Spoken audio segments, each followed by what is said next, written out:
farmers can grow these varieties. And she's also been part of Save Our Rice campaign. Over to you, Devi.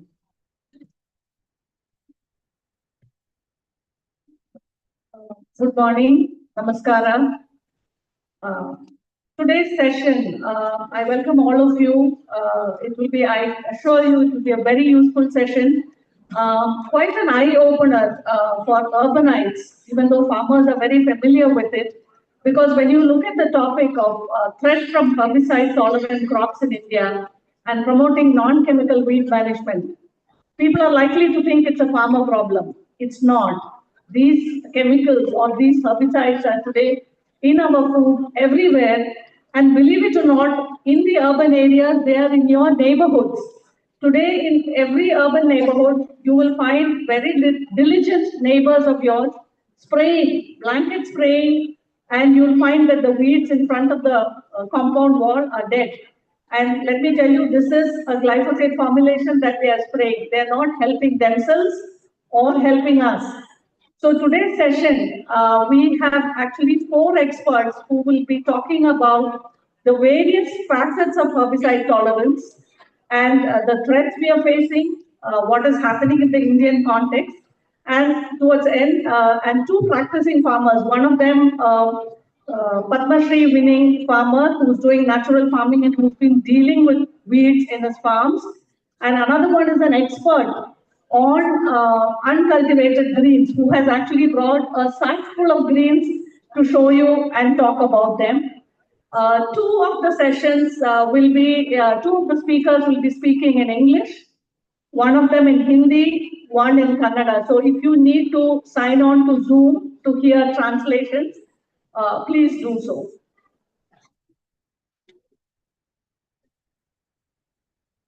And in the WhatsApp group, the Sammelan WhatsApp group again has the Zoom link, so you can sign on.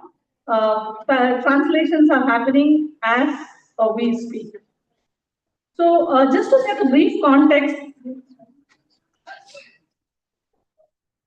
so can I just invite Saumik Banerjee, Subhash Sharma ji, Dr. Ramu, and Mr. here.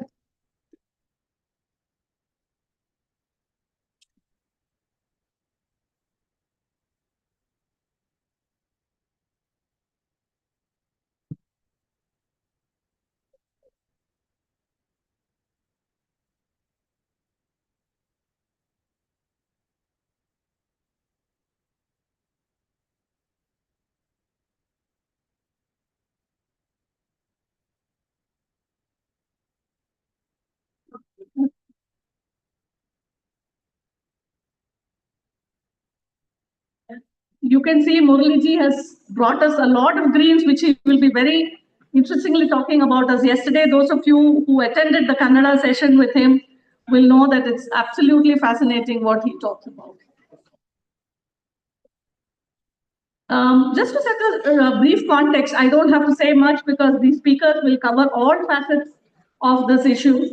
In nature, there are no weeds, but today, in every field, they compete with what we want to grow, what we want to harvest, what we want to eat or sell.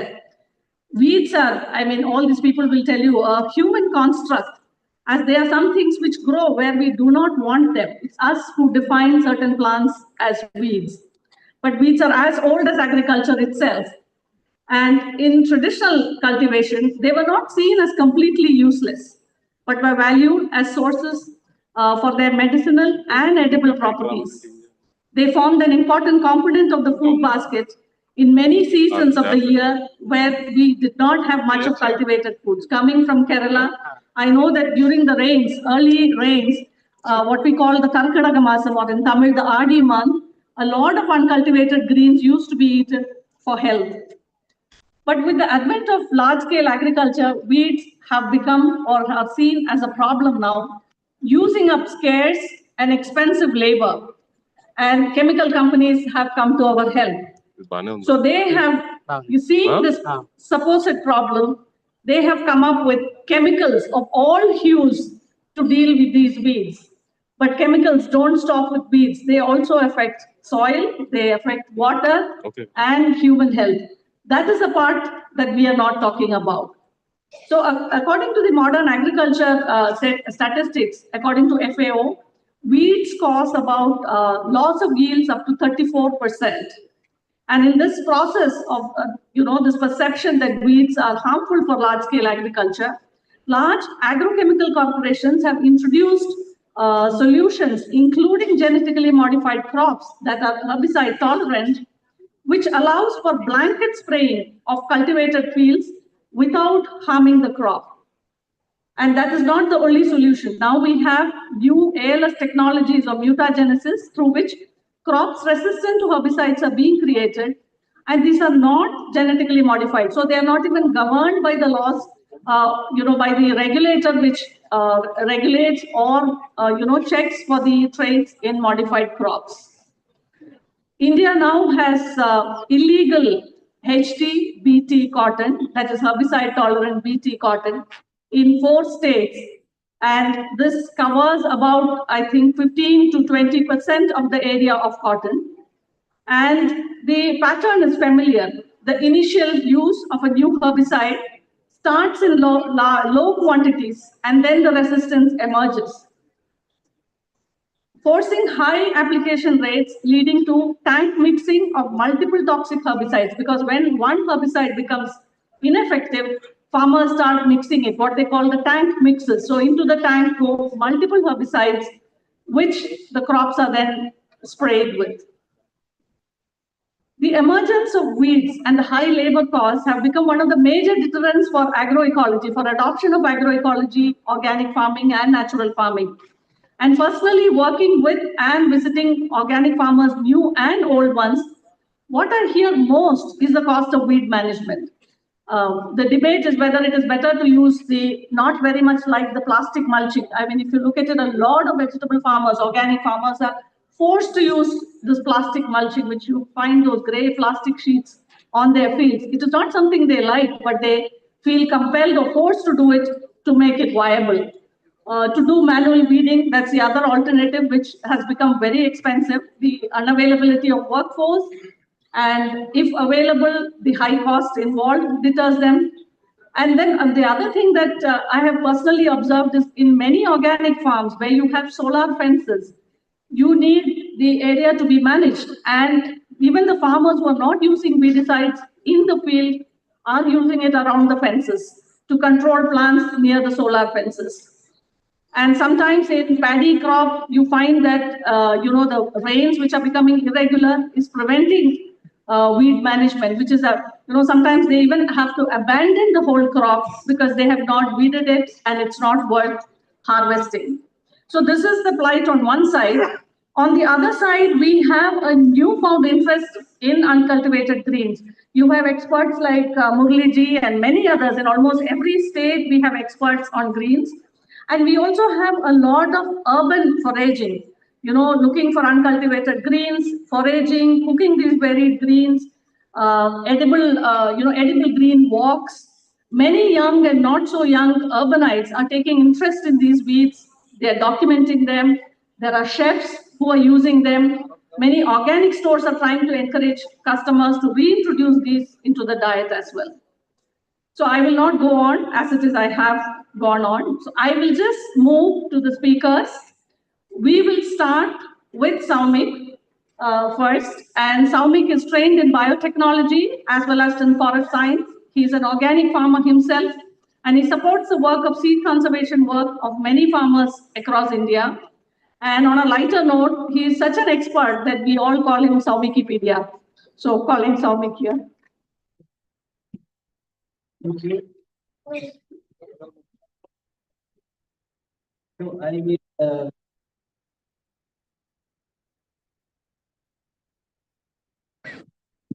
about the weed problem and pesticides and about HT tolerant crops and the management as well as the of the weed. The first photograph just now, they about illegal HT crops. So this is an illegal crop in Odisha. This is in Raigada district. You can all plants are dead, and only plants surviving are the cotton plants. And these are the herbicide tolerant cotton, which is not allowed, but it is growing. ಆದ್ರೆ bead side ಕೀಟನಾಶಕ ಬಳಸಿದ ಮೇಲೆ ಬೆಳೀತಾ ಇದೆ. And in such a pristine location like Raigada, which is having the Niyamgiri hills, we have so much of this cotton. And what are they spraying? Glyphosate. And during the rains, the glyphosate flows into the rivers, streams, and everywhere. So this is the scenario. Next one.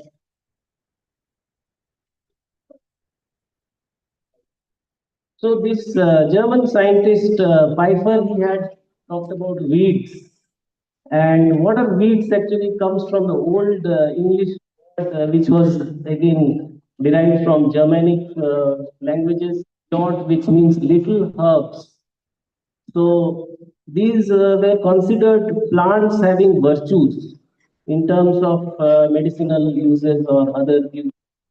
Murliji will talk about.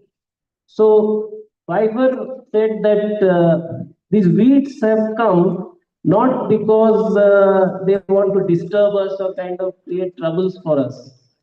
They are actually trying to correct the mistakes, the errors or the destruction, disturbances we are doing in the soil. It's a response to that.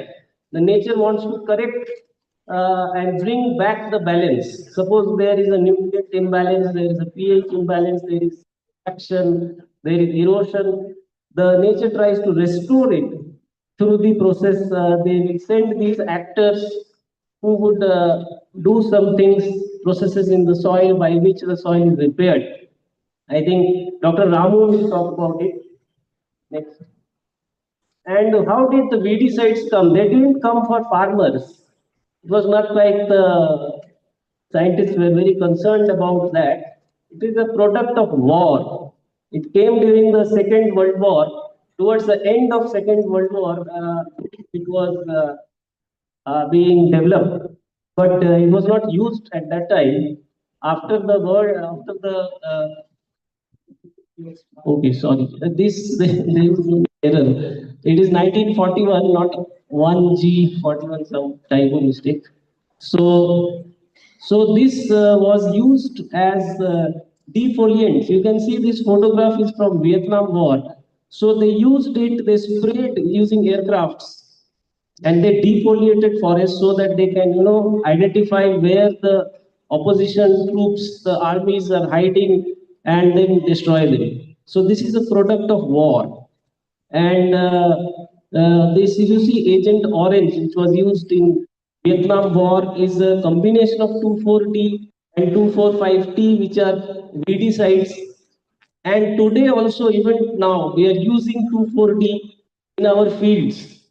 2,4-D is a major weedicide used in India, which was used in Vietnam War. And the effects of that is still going on. The Vietnamese population is suffering because of the use of this Agent Orange. And even the people, the American armed forces who used to load the Agent Orange in the aircraft, they are also suffering. And we are using it every day. Next. So there is no data available about the consumption of herbicides in India, but these are some estimates. It is 1 lakh to 1.2 lakh metric tons annually, includes imports. A lot of pesticides are imported from outside countries. The market size is huge, 3,985 crores. So you can imagine whom we are fighting against. And the CAGR is 8.9%, so it will continue to increase. 50% of this market is glyphosate. We'll learn about this very, very dangerous toxin. And the other prominent ones are paraquat, 2,4-D, atrazine, pendimethalin. I talked about 2,4-D. And the crops where it is used, paddy, rice, which is The 50% of the globe eats rice. Cotton, the clothes we wear. Yesterday, Anantu was talking about it. Wheat, another important crop, and cereal. Soybean, we are all eating soybean oil and soybean Nutrilla and all these things. Plantation crops, tea, coffee. It's actually allowed, legally allowed to spray glyphosate in tea. And the top states are Maharashtra, Uttar Pradesh, Punjab, and Haryana. It is both used as a weedicide and a pre-harvest desiccant. What is that? So if we, when we want to harvest the crop, the weedicide is sprayed to kill the crop so that the harvesting becomes easier. So even if you don't use weedicides for controlling weeds, during harvest you use it, and then immediately within a short time that food is eaten by us. So there the load of weedicides is much higher. And most of the imported dal coming from Canada, Australia, United States are basically sprayed with pesticides before they are harvested. And we are the biggest consumers of dal in the world. And it is not only used in agriculture, forest department is using it, municipality is using it, pisciculture department is using it, railways are using it, and as Devi said, it's everywhere in around your houses, and it's considered very convenient. Next. So what does it do? So when you spray these herbicides, so a lot of people, there are still some people who feel that herbicides is organic, means if pesticide is bad, but herbicide is okay, we can use it, but that's not the case. In fact, herbicide may be even more dangerous than some of the pesticides. So they just don't kill the weeds, they disrupt the microbiome of the soil. So we people who are practicing natural farming, for them the microbiome of the soil is most important, and it is destroyed. So what is the use of spraying? Just some kind of a shortcut we are doing.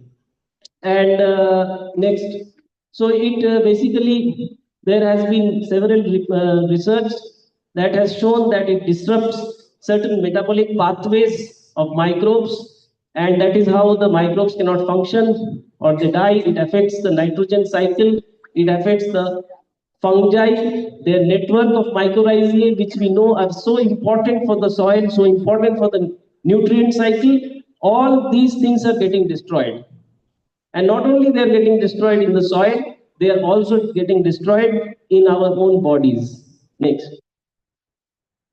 So it makes the plant also vulnerable because it has lost its microbiome, it has lost its friends and protection. So it makes the plant vulnerable to diseases and pests. And then we are also forced to spray different pesticides to control those other organisms. And it also destroys the earthworm. I've already talked about the fungi, and it is like a sticky substance. It attracts these minerals. It acts like a chelator, and because it catches all the nutrients like iron, zinc, it reduces the mineral uptake. So when we say this crop has a lot of iron, but you have sprayed this weedicide, so all those irons have been chelated. So then how does the plant get it? And because of all this, it also increases the erosion. Next. And then what happens that in nature it is so difficult to just spray something and get uh, means cleared. Nature will study it, learn it, and then the plant will come back with a vengeance. They will come back, they will be resistant to it. So you to keep on spraying, it has learned how to get over it, and then you bring an even stronger formulation, you mix it, as Devi was telling, tank mixing, all that, and there is more and more resistance, more and more resistance. So glyphosate, which is such a powerful herbicide, there are already 34 glyphosate resistant species. So we are spraying, but nature is also fighting back. And we cannot win with nature. It will be able to, get over all these weedicides. Next. And then you have, okay, while the weeds are fighting, the other organisms are not able to fight that much. So all the other insects, the microbes, the other organisms who are helping us, who are making the agroecology work, they are dying. And so then when they are dead, then we cannot have the different protections they offer. So then we have to go back to our chemicals. And then from the soil, it goes to the plant, and it goes to the animals, it goes to our gut. And in the gut, we know there are trillions of microbes. And those are like the soil microbes. They are also affected by these weedicides. They die or they cannot function. So what we are doing to the soil ultimately carries over to us, because those same metabolic pathways are being used. A lot of people say glyphosate, okay, it doesn't affect humans, but what about the microbes in the gut? We are just 10% human, 90% is microbes. So they are getting affected because of our unintelligent, stupid work which we are doing. Next. And it also leads to air pollution. It is going, it is drifting. Even if your farm is natural, fine, but your neighbor is spraying, it will drift there. It will get into the clothes. It will get into different parts of your farm or different things, and then you will consume it, and it will get inside it. It will get into your animals. And this IARC, it has already classified glyphosate as probably carcinogenic. Now there is a lot of politics in it, but anyway, it is the second highest category of carcinogens. So it is a probable carcinogen, and the Bayer company has already paid almost $10 billion for compensating people who suffered from such cancers. It creates a lot of diseases, as you can see. Next slide. These are diseases almost. It when you can see what is the range of diseases glyphosate causes, and yet we are using it. Next. Next one. Yeah, this is a new study. Again, this study has become very controversial because they have exposed that it causes over 10 types of cancers, and yet we are not concerned. We are trying to, actually create problems for the scientists who are working on these things. Next. And this is a very interesting study. This study was done by Monsanto themselves. Monsanto themselves did it way back in 1988. And they found that glyphosate is bioaccumulating in different parts of the body, especially in bone marrow and bone. And they did it in 1988, but they didn't publish it. It was hidden. For some reason, they didn't publish it because, of course, there are so many reasons to not publish it. But under the Freedom of Information Act, just like our RTI in India, this paper has now been taken out, and we now know that glyphosate is bioaccumulating also. So that is the kind of things we are using. Then to talk about paraquat, which is again highly toxic, it is leading to Parkinson's disease. It is being used in large amounts in places like Madhya Pradesh. They are using it in green gram, and it is used in such a large amount that even the chief minister, the agriculture minister, are appealing to farmers: don't use it, don't eat that green gram. It is also being used extensively in Odisha, and doctors are finding that this is the cause of so many diseases. So what is happening when you keep on adding these weedicides, pesticides, and all these chemicals, and nature fights back, resistance happens, then you add even more high dosage, you change the molecules, you mix, and you keep on increasing the damage to the ecosystem, to humans, to animals, to everything. And it intensifies the damage. So next, so in India, if we talk about glyphosate, which is only allowed in tea plantations and non-crop areas, not that that is also correct, but you see, does not grow in all the places. Like Maharashtra, I don't think there is any tea in Maharashtra. There is any tea in Punjab. There is any tea in Uttar Pradesh. But glyphosate is being used in the maximum amounts. How they are being used, we don't know, and government is doing nothing about it. And what does all these weedicides lead to. So these women were the main weeders. So they are losing their employment, they are losing their wages because some very marginalized woman, landless woman, they would have done this work. Now, what is the other work they are doing when they have lost? Though it causes drudgery, but it was also leading to a lot of wage earning, a lot of support, and it doesn't reduce the drudgery in the sense because now the men are spraying and they are, all the useless type of work which men think are useless are done by the woman. So the washing of clothes, the cleaning of tank, and all this is done by the woman. So she is again getting exposed to the weedicides. So she is not only losing her wages, she is getting exposed and she is suffering, and her husband is also suffering, and it will lead to further loss of livelihoods. And farmers are locked in debt, and we know about all the farm suicides in cotton farmers, mainly because of this chemical usage, not only weedicides but other chemicals.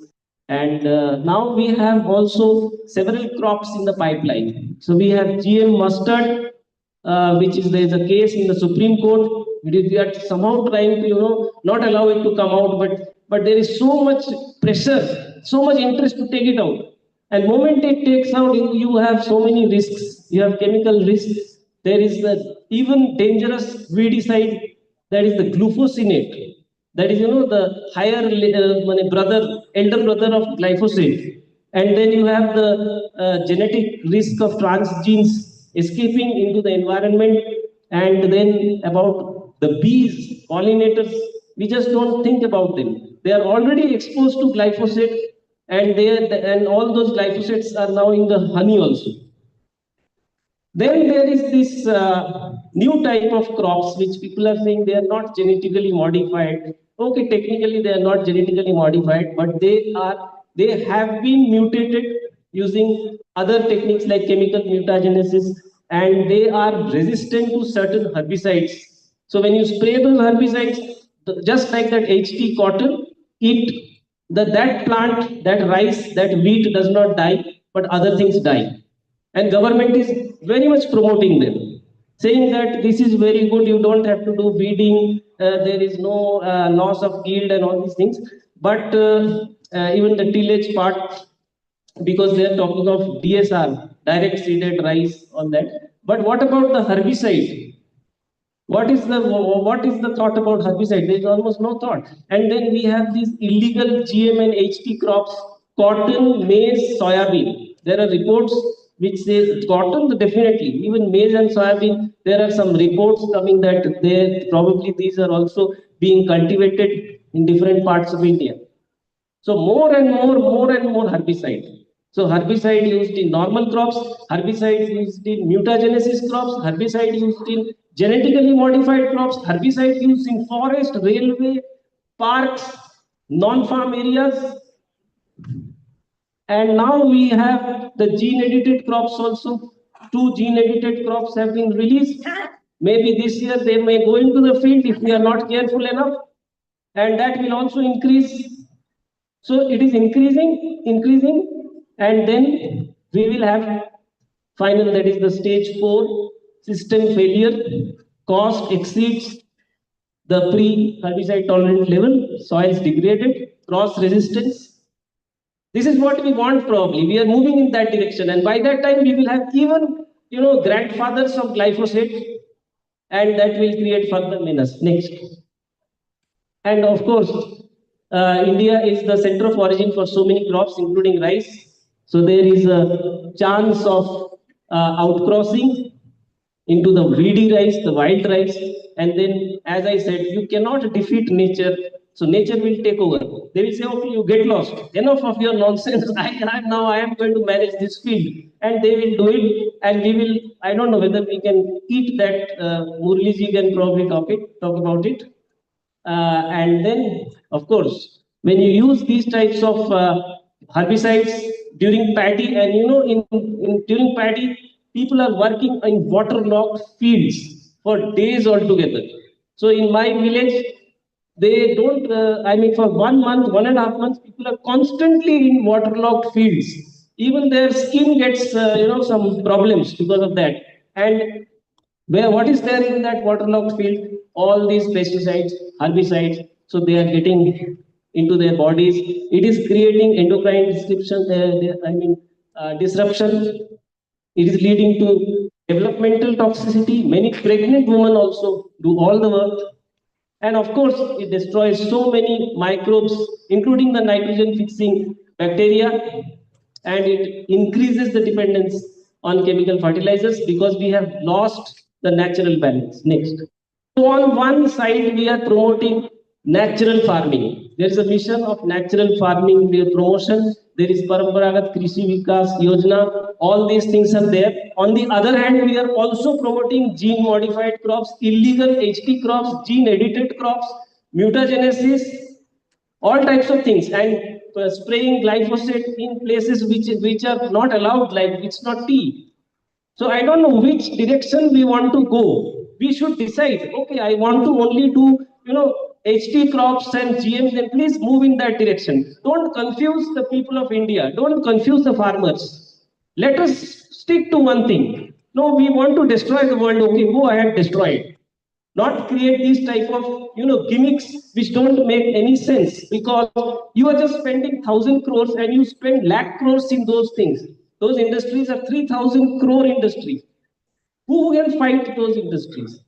If we are not careful enough, we have to decide, because you are the consumer, you are doing it, you are the farmer, you are doing it. Yesterday, Anantu said, it is our responsibility also. We should decide what we are wearing. Is it organic? Is it less burden on the earth?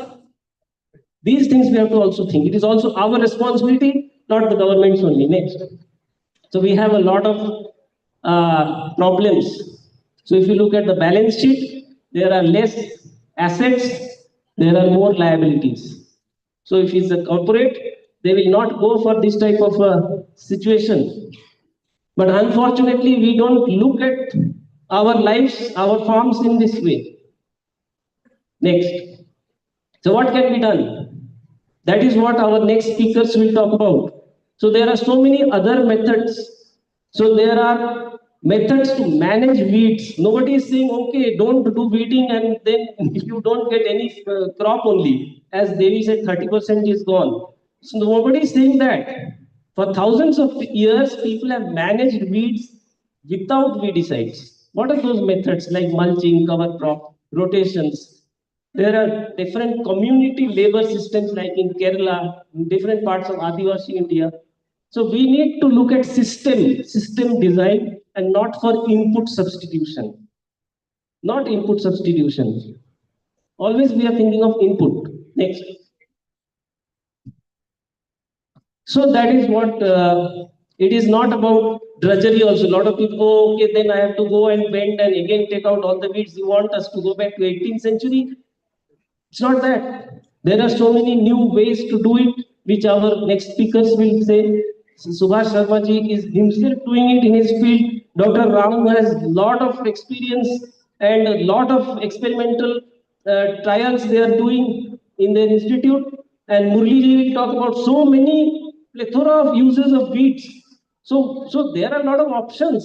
It is not just drudgery and going back in time and oh, it is like don't do anything. Not like that. So we have to go for diversification, rotation, cover cropping. There is also something like there are some botanical decoctions which can use to control weeds. We need to look at that and not just go blindly and follow the shortcuts. Thank you.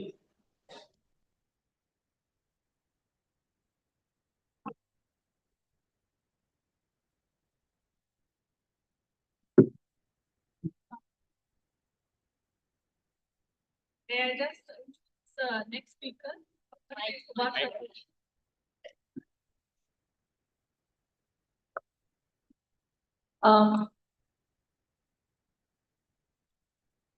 The next speaker is Padma Shri Subhash Sharma ji, who I will invite here to speak.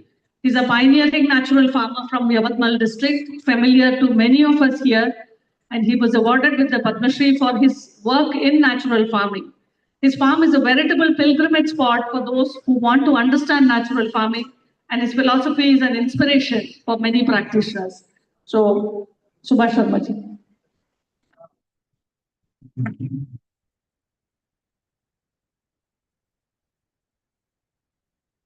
सभी मित्रों को नमस्कार। Natural farming करते समय हमने इसके परिभाषा को समझा। तो वीड्स को हम दो तरह से देखते हैं, एक कंट्रोल करने वाला वीड सिस्टम और एक कंस्ट्रक्टिव वीड सिस्टम। यानी वीड को भी कंस्ट्रक्ट करना है, हमको उसका निर्माण करना है और उससे अपने एग्रीकल्चर को आगे बढ़ाना है। तो पहली बात करूंगा मैं कंट्रोल सिस्टम की, क्योंकि हम हर क्रॉप को अच्छी पैदावार के रूप में देखना चाहते हैं।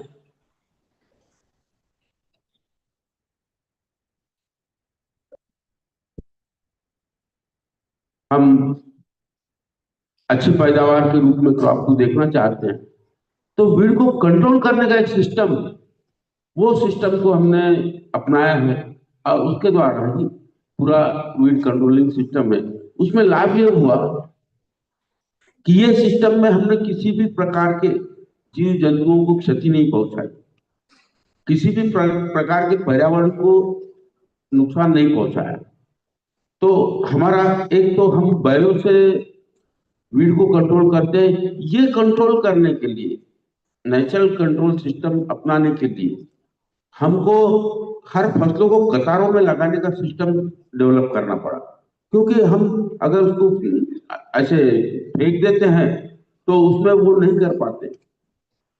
इसमें हमने बैलों का सहारा लिया, इसमें हमने छोटे छोटे इक्विपमेंट का सहारा लिया जो आसानी से कर सकते हैं, जो पूरी तरह से हमें आराम भी देते हैं और फास्ट भी काम होता है। और ये जो पेस्टिसाइड या वेडिसाइड का उपयोग करते हैं उससे भी सस्ता गिरता है। हम लोगों ने कतारों में फसलें लगाना सीखा। एक तो बैलों से कंट्रोल किया, उसको डवरा बोलते हैं, हम डवरे से कंट्रोल किया। तो उसमें ये समझा कि 80% कॉस्ट हमारा कम हो गया, 80% बैलों से कंट्रोल करने से। हम धीरे धीरे संस्कृति को भूलते जा रहे हैं और बैलों से कंट्रोल करने का सिस्टम ही भूल गए हम लोग, और उसके महत्व को भूल गए। इसका महत्व कितना है, ये इसका बहुत लंबा फर्क है। सेकंड, बहुत ही सिंपल सिस्टम से हमने कतारों में लगाया, तो कुछ इक्विपमेंट का उपयोग किया। तो जैसे ही हमारी फसल जर्मिनेट होती है, जर्मिनेट होने के बाद आफ्टर 7-8 डेज के या 10 डेज के अंदर उसमें बारीक बारीक वीड्स निकल जाते हैं। इसको बोलते हैं हम कंट्रोलिंग सिस्टम। यानी वो ही स्टेज में अगर हम इक्विपमेंट से इसको कंट्रोल कर देते हैं तो आसानी से अपना वीड कंट्रोलिंग का काम हो जाता है। लाइनों में है तो उसके भी छोटे छोटे इक्विपमेंट से हम उसको बाल्यावस्था में नष्ट कर देते हैं। उसको बाल निंदन बोलते हैं अंग्रेजी में, उसको चाइल्ड ब्रीडिंग बोले। ये बहुत ही फायदेमंद रही हमारे लिए चाइल्ड ब्रीडिंग। ये चाइल्ड ब्रीडिंग से हमने 80% खर्चा कम कर दिया और हमारे को वो वीड्स हमारे मेन क्रॉप को कोई दिक्कत नहीं देते। तो नेचुरल कंट्रोलिंग हम लोगों ने इससे चाइल्ड ब्रीडिंग से, बाल निंदाई से किया। इसके लिए हमने कतारों में लगाने का एक सिस्टम देखा, तो इससे लाभ ये हुआ कि हमने जमीन के अंदर के वीडिसाइड से कोई जीव जंतु का नाश नहीं किया। वीडिसाइड हमारे लिए खतरनाक है, ऐसा हमारी मान्यता है। अब वीड दो टाइप के रोल अदा करता है। एक, उसको हमको कंट्रोलिंग सिस्टम में लेना पड़ता है, एक वो टाइप हो गया। दूसरा, ये इसको कंस्ट्रक्टिव साइंस में देखा हमने, कंस्ट्रक्टिव टाइप में देखा।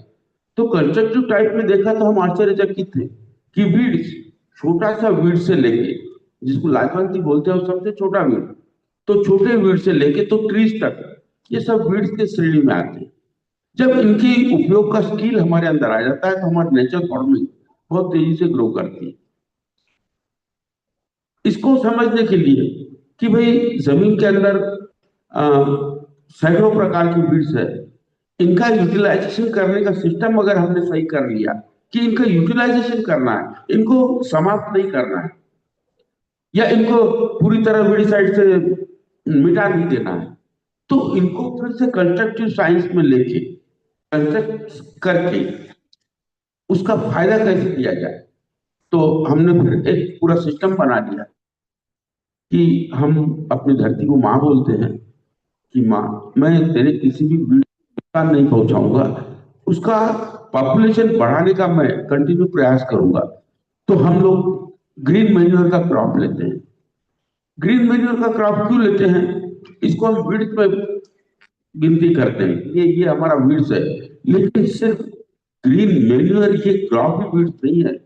हम जब ग्रीन मैन्योर लेने जाते हैं तो उसमें कंट्रोलिंग नहीं करते किसी भी प्रकार के वीड का, तो उसमें सैकड़ों प्रकार के क्रॉप में सैकड़ों प्रकार के वीड्स निकलते हैं। वो वीड्स अलग अलग नाइट्रोजन, वो अलग अलग टाइप के अन्न द्रव्य उसमें से जमीन को सप्लाई होते हैं। इस तरह से वो बीड्स निकालने के लिए, वो बीड्स जमीन में मिलाने के लिए, क्योंकि अलग अलग माइक्रोन्यूट्रिएंट्स इससे अवेलेबल होंगे। ये हमारी पूरी एक प्रैक्टिस में हमने इसको समझा। जब अलग अलग टाइप के माइक्रोन्यूट्रिएंट्स में से मिल रहे हैं तो ये बीड्स तो मेरे लिए फायदेमंद है, तो मैंने ग्रीन मैन्योर लिया। ग्रीन मैन्योर लेने से उसके साथ सैकड़ों टाइप के जो बीड्स है वो जमीन में जाके मिल गए। ये हो गया एक पार्ट। आज का समाज मुद्रा प्रधान समाज है, तो इनकम ऑफ सोर्स भी होना चाहिए। तो हमने ये बीड्स से सॉइल को फर्टाइल किया, कई प्रकार के बीड्स। फिर उसके बाद में हम उसमें ब्रिंजाल लगाते हैं, उसमें टोमेटो लगाते हैं, उसमें जितने भी प्रकार के टाइप की जो ग्रेन्स है, मसाले की फसलें हैं, टोटल फसलें पहले माँ को देते हैं, माँ को बीड के रूप में, माँ को बायोमास के रूप में। तो इसका बेनिफिट, ये बीड्स का बेनिफिट कैसा हुआ? ये बीड्स का बेनिफिट ऐसा हुआ कि हमारे सॉइल की फर्टिलिटी बढ़ाने में जो मददगार है जीव जंतु जीवाणु, उनको भोजन मिल गया बहुत बड़े पैमाने पे। यानी बीड्स हमको सपोर्ट करता है प्रोडक्शन बढ़ाने में, ये थोड़ी हमारी समझ बढ़ी। तो इस तरह से हम लोगों ने ग्रीन मैन्योर्स वीड्स का निर्माण, यानी इसको बोलते हैं कंस्ट्रक्टिव साइंस वीड्स का। ये कंस्ट्रक्टिव साइंस है कि हमको इस टाइप का एक 50 दिन का 60 दिन का प्रोग्राम अपने खेत में हम लोग करके अपने खेत की प्रोडक्टिविटी को कंटिन्यू बढ़ाते हैं। तो हम हर 2 साल में 3 साल में एक बार ग्रीन मैन्योर के साथ वीड को बढ़ा के उसको मिट्टी में मिलाने का काम करते हैं। कोई खतरनाक जहर का इस्तेमाल नहीं करते। अब दूसरा, एक हमने ये समझा कि ये सभी प्रकार की फसलें जब हम लेते हैं इसमें, अब हम लोग ग्रीन मैन्योर ले लेते हैं, फिर तुअर लगाते हैं, तुअर के इसमें फिर उसमें अलग टाइप का सोइंग करते हैं, जैसे मूंग उड़द का। तो ग्रीन मैन्योर लेने के बाद मैंने टोमेटो लगाया, तो टोमेटो का पूरा बीड्स और जितना भी निकला, जितना कंट्रोल कर सकता हूँ, फिर निकला तो उसको काट के मल्च कर देते हैं। और टोमेटो निकलने के बाद उसका पूरा बायोमास जमीन में मिला देते हैं। तो पहला हमने ग्रीन मैन्योर से मिलाया, फिर टोमेटो के बायोमास से मिलाया। इस तरह से हम बीड सप्लाई करते हैं। और अभी की सोच ये बन रही है कि बीड को खतरनाक जहर से में ही मिला के इसको समाप्त किया जाए। हम इसका घोर निंदा करते हैं कि हमारे साइंस को आप लोगों ने समझा नहीं, और आप अपने निर्णय ले रहे हो चंद मुट्ठी भर कंपनियों को लाभ पहुंचाने के लिए, हमारे किसानों की सुंदर व्यवस्थाओं को नष्ट कर रहे हो। ये उचित नहीं होगा। फिर बीड के रूप में मैंने कहा कि लाजवंती से लेके तो बड़े ट्रीज तक, वृक्ष तक, हमने इसको बीड के परिभाषा में लिया है। फिर हमने ये देखा कि नहीं, बीड्स के रूप में ट्रीज भी होना जरूरी है। पूरा एक इकोलॉजिकल सिस्टम को ध्यान में रख के 30% ट्रीज से एक को जोड़ दिया। अब 30% हमारा बीड्स है, हम बोलते हैं बीड्स है हमारा, बीड से हम कंस्ट्रक्टिव काम करेंगे। 30% ट्रीज से इनकम ऑफ सोर्स तो तैयार हो गया, लेकिन ये परमानेंट वृक्ष है। तो मेरे एग्रीकल्चर को आज के क्लाइमेट चेंज की दिशा में मैंने बीड्स के द्वारा क्लाइमेट चेंज को कंट्रोल करना, ये दिशा में मैंने ये बीड्स को अपनाया था। अब मैंने 30%, मेरा जितना भी टोटल एरिया होगा उसमें 30% पॉपुलेशन ट्रीज का है। नेचर कहता है कि 33 से 45% ट्रीज होना चाहिए नेचर में। ट्रीज को तो हम समाप्त कर रहे हैं, लेकिन मैंने इसको अच्छे वीड्स के रूप में लिया कि ये बहुत कंस्ट्रक्टिव काम करेगा ट्रीज 30%। तो 30% ट्रीज जब मैंने खेत में लगाया तो मैंने देखा कि कितना शानदार इकोलॉजिकल बैलेंस हो रहा है इसमें। क्या हो रहा है, मेरे खेत का तापमान नियंत्रण में आ गया, वो ट्रीज के वजह से। मेरे खेत का तापमान 2 से 3 डिग्री सेल्सियस कम रहता है। अब 2 से 3 डिग्री सेल्सियस कम रहता है, मैंने क्लाइमेट चेंज का सॉल्यूशन भी ढूंढ लिया। किसके थ्रू? वीड्स के थ्रू। वीड्स के मैंने दो बात बोली थी कि वीड्स एक कंट्रोल सिस्टम है, एक कंस्ट्रक्टिव सिस्टम है। तो कंट्रोल सिस्टम भी अपनाते हैं और कंस्ट्रक्टिव सिस्टम भी अपनाते हैं। जब 30% पेड़ लगा दिए तो ये पेड़ों की वजह से जितना भी मैंने जो कंस्ट्रक्टिव वीड है, मैंने ग्रीन मैन्योर बोला है कि, और मैंने जितने भी क्रॉप लेते हैं, जैसे हल्दी का क्रॉप लिया हमने, उसका फल ले लेते हैं नीचे का, ऊपर का बायोमास पूरा एक लेयर लग जाता है नियर अबाउट 4 से 5 इंच का। वो पूरा बायोमास हम पत्ते, उसके पत्ते, हल्दी के सूखे पत्ते जमीन में मिला देते हैं। तो उससे क्या होता है, हम लोग गोबर की खाद यूज करते हैं, उससे जीव जंतु जीवाणु निर्माण होते हैं। तो मैंने कंस्ट्रक्टिव साइंस के तहत ट्रीज को लिया कि वो जीव जंतु जीवाणुओं को एक माइक्रो क्लाइमेट मिलने से उनका पॉपुलेशन बढ़ता है और सॉइल फर्टिलिटी को हम बढ़ाते हैं। इस तरह से हम लोगों ने एक कंस्ट्रक्टिव साइंस इसके वीड के थ्रू खड़ा किया। अब वो उतना बड़ा बायोमास जब जमीन में मिल जाता है तो एक तो सॉइल फर्टिलिटी बढ़ती है, उसमें के जीव जंतु, इसको सुरक्षा देने के लिए खतरनाक जहर का इस्तेमाल नहीं किया, वो विडिसाइड का इस्तेमाल नहीं किया।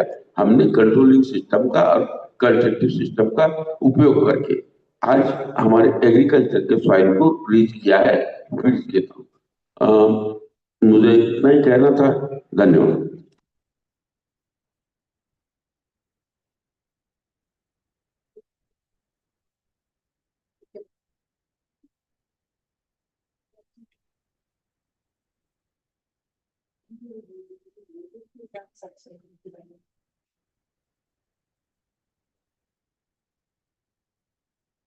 जैसे जैसे वीड के साथ संबंध होते गए, वैसे वैसे हमारे जो यहाँ पे श्रम करने वाले मेरे भागीदार हैं, मेरे सहयोगी है, उनको मजदूर नहीं कहता, वो मेरे रिलेटिव है। तो मेरे रिलेटिव के साथ अच्छे संबंध हमारे प्रस्थापित होने चाहिए। इसलिए मेरे खेत में इंपॉर्टेंट रोल हमारे यहाँ के एग्रीकल्चर में जितना आदमियों का है, उससे ज्यादा हमारे खेत में काम करने वाले बहनों का रोल, वो उनसे ज्यादा काम करती है। वो बहनें हमारे यहाँ मॉर्निंग में सुबह 4 बजे उठ जाती है। 4 बजे उठने के बाद वो अपने घर का खाना बनाती है और कुछ काम करती है। तो सारे काम कंट्रोल करती है, आदमी की इसमें सहभागिता नहीं है, वो लेडीज काम करती है सब। वो काम करने के बाद 9:30-10 बजे फार्म के काम में लग जाती है। तो मैं उसके वर्किंग आवर सुबह 4 बजे से गिनता हूँ तो रात को 8 बजे तक वो वर्क करती है। तो उसका कितना बड़ा ये सहयोग है इसमें। लेकिन सहयोग को मैंने उसको रेस्पेक्ट नहीं दिया तो इसके वर्क का उपयोग नहीं होगा। तो उसको सहयोग, उसके काम का रेस्पेक्ट देने के लिए मैंने अपने अंदर टैलेंट तैयार करने की कोशिश की कि मैं ऐसा क्रॉप सिस्टम बनाऊंगा जिसमें अर्निंग ज्यादा होगा, जिसमें मार्जिन ज्यादा होगा, तो मैं मेरे यहाँ की बहनों का अच्छा रेस्पेक्ट कर सकूंगा। तो मैंने मेरे बहनों का रेस्पेक्ट करने के लिए एक टेंडर सिस्टम चलाया। टेंडर सिस्टम में उनको सब टेंडर से काम करते हैं, तो उनको per day 365 days continue work है। इतना खेती में जॉब है। वो जॉब के तहत मैंने मेरी बहनों को ये स्किल आई उनके अंदर कि कम श्रम में हम कितना अच्छा रोजगार पा सकते हैं। तो भीड़ को कंट्रोल करना है तो कंट्रोल करने का सिस्टम उनको बताया, हार्वेस्टिंग करना है तो हार्वेस्टिंग का सिस्टम बताया। तो मेरे बहनों की वजह से, उनको सपोर्ट आदमी लोग करते हैं, ऐसा नहीं कि आदमी का रोल नहीं है, दोनों के सहयोग की वजह से आज हमारे एग्रीकल्चर का प्रोडक्शन मैं तारीफ नहीं करना चाहूंगा, लेकिन अनबिलीवेबल है, ऐसे प्रोडक्शन हो रहा है। तो इसमें सबसे महत्वपूर्ण भूमिका मेरे खेत में काम करने वाले मेरे मजदूरों की है, मेरे बहनों की है, मेरे भाइयों की है। उनको श्रम करने का तरीका सिखाया। जब खुशहाली आई तो मैंने उनको अच्छा वेतन देने का एक सिस्टम बना लिया। वो सिस्टम में कोई बैंक से कर्जा लेके नहीं देता, उनके श्रम में से, मेरे टैलेंट से, दोनों के कॉम्बिनेशन से हम उसका निर्माण करते हैं। ये निर्माण करते समय में मैंने ये जरूर ख्याल रखा कि मेरी बहनें सुबह 4 बजे से काम करती है, रात 12 बजे तक। तो मैंने उनका वेतन मेरे यहाँ के आदमियों से डबल है। तो उनका वेतन डबल देते हैं हम आपकी बहनों का, क्योंकि उनका रोल ज्यादा है। जिनका रोल ज्यादा, उनका वेतन ज्यादा। ये थ्योरी पे चलता है। इसके बाद मैंने एक अपने लालच को कंट्रोल किया कि मेरी लालच कितनी है। तो मेरे लालच से 4 गुना मुझे प्रोडक्शन ज्यादा मिलता है पैसे के रूप में। तो भाई ये पैसा, मुझे पूरा पैसा मुझे नहीं चाहिए। तो मैंने रिलेशन के लिए 25% बोनस के रूप में मैं मेरे यहाँ के लेबर को दे देता हूँ। ये पूरा पैसा मेरा नहीं है, ये उनका हक बनता है। जिनका हक हम देने लगते हैं तो और अच्छा काम होने लगता है उसमें, और हम खुशहाली की ओर बढ़ते हैं। जब अच्छा काम मिलने लगा, अच्छा पैसा मिलने लगा, अच्छे साइंस को समझ लिया, नेचुरल फार्मिंग के साइंस को समझ लिया, तो खेती तो लो कॉस्ट हो गई, लेकिन प्रोडक्शन अच्छा होने लग गया। अब जब अच्छा प्रोडक्शन होने लग गया, उनको बोनस के रूप में भी देख रहे, फिर भी मुझे लगा कि मुझे नेचुरल फार्मिंग से पैसा ज्यादा मिलता है। तो मैंने ये तय किया कि मेरे भाइयों को और मेरे बहनों को, वो आदिवासी लोग हैं, कि उनको पूरा देश घुमाया जाए कि देश के कल्चर कितना अच्छा है, देश का समुद्र कितना अच्छा दिखता है, देश के बर्फीले पहाड़ कितने अच्छे दिखते हैं। पर ईयर हमारा एक टूरिज्म प्लानिंग होता है, उसके तहत सारा खर्चा मैं करता हूँ, यानी बैंक से कर्जा लेके नहीं। हमने अपने एग्रीकल्चर से जो प्रॉफिट मिला है उससे हम एंजॉय करें, आनंद करें। तो वो आनंद में हम लोग उनको पूरे देश का भ्रमण करवाया, समुद्र दिखाया। यानी हमारे तीर्थ स्थानों पर समुद्र है, तो चलो मैं तुमको तीर्थ करा देता हूँ। तो तीर्थ स्थानों पे ले गए उनको, वहां पे कितना सुंदर समुद्र है, ये समुद्र का संबंध अपने खेती से कैसा है, वहां खड़े रह के उनको समझाना है कि हमने जो 30% ट्रीज लगाए, वो ट्रीज इसके बाद ला के, तो उनको धीरे धीरे उनके नॉलेज को, टूरिज्म के थ्रू उनके नॉलेज को, कि नेचर के साथ हमारा बिहेवियर कैसा होना चाहिए, वो बिहेवियर बताया उनको। बड़े बड़े हिमालय के बर्फीले पहाड़ कितने सुंदर है ये दिखने। तो कंटिन्यू टूरिज्म प्लानिंग के तहत उनको वेल एंजॉय करवाया। इस तरह से एग्रीकल्चर का सेकंड नाम रखा हमने रिलेशंस। रिलेशंस किसके साथ? नेचर के सभी सजीवों के साथ हम रिलेशन रखते हैं।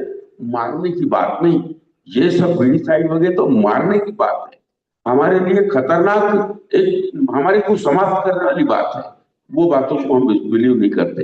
हम बिलीव करते हैं रिलेशन में, रेस्पेक्ट में। हम जीव जंतु जीवाणुओं को भी रेस्पेक्ट देते हैं, आदमियों को भी रेस्पेक्ट देते हैं, हम वीड को भी रेस्पेक्ट देते हैं। इसके साथ हमारे रिलेशन बनाते हैं। तो रिलेशन, इसका सेकंड नाम है agriculture. Thank you.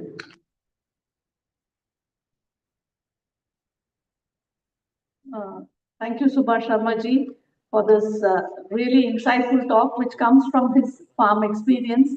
The key things he said about the social relations or the relations he has with the team in his farm is they are his relatives, not his workers. And the women there are paid more than the men. He takes into account the fact that the women start working at 4 a.m. and continue to work at 8, even though it's not at the farm, but also in their homes. The third thing is he said that to control one's greed, so that whatever you get, you share equitably with your team. So his 25% of his profits go as dividend to his team in the farm. And the fourth thing is upskilling of his people. That too through interesting pilgrimages and trips around the country to make it interesting, so that the whole agriculture has become more about relationship with his people, with the land, and with the crops. Thank you so much for that. I think we need more of this common sense coming to us, because that's what we seem to have lost when we do all these termination technologies.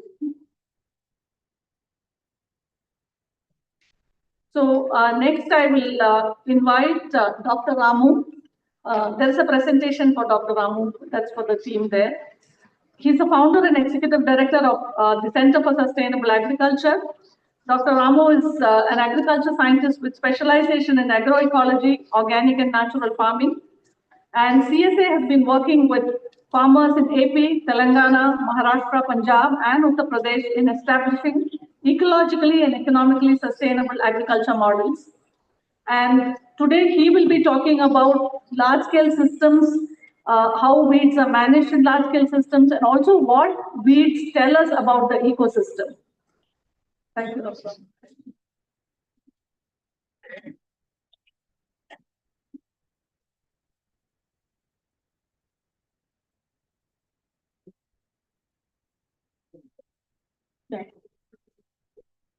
Yeah.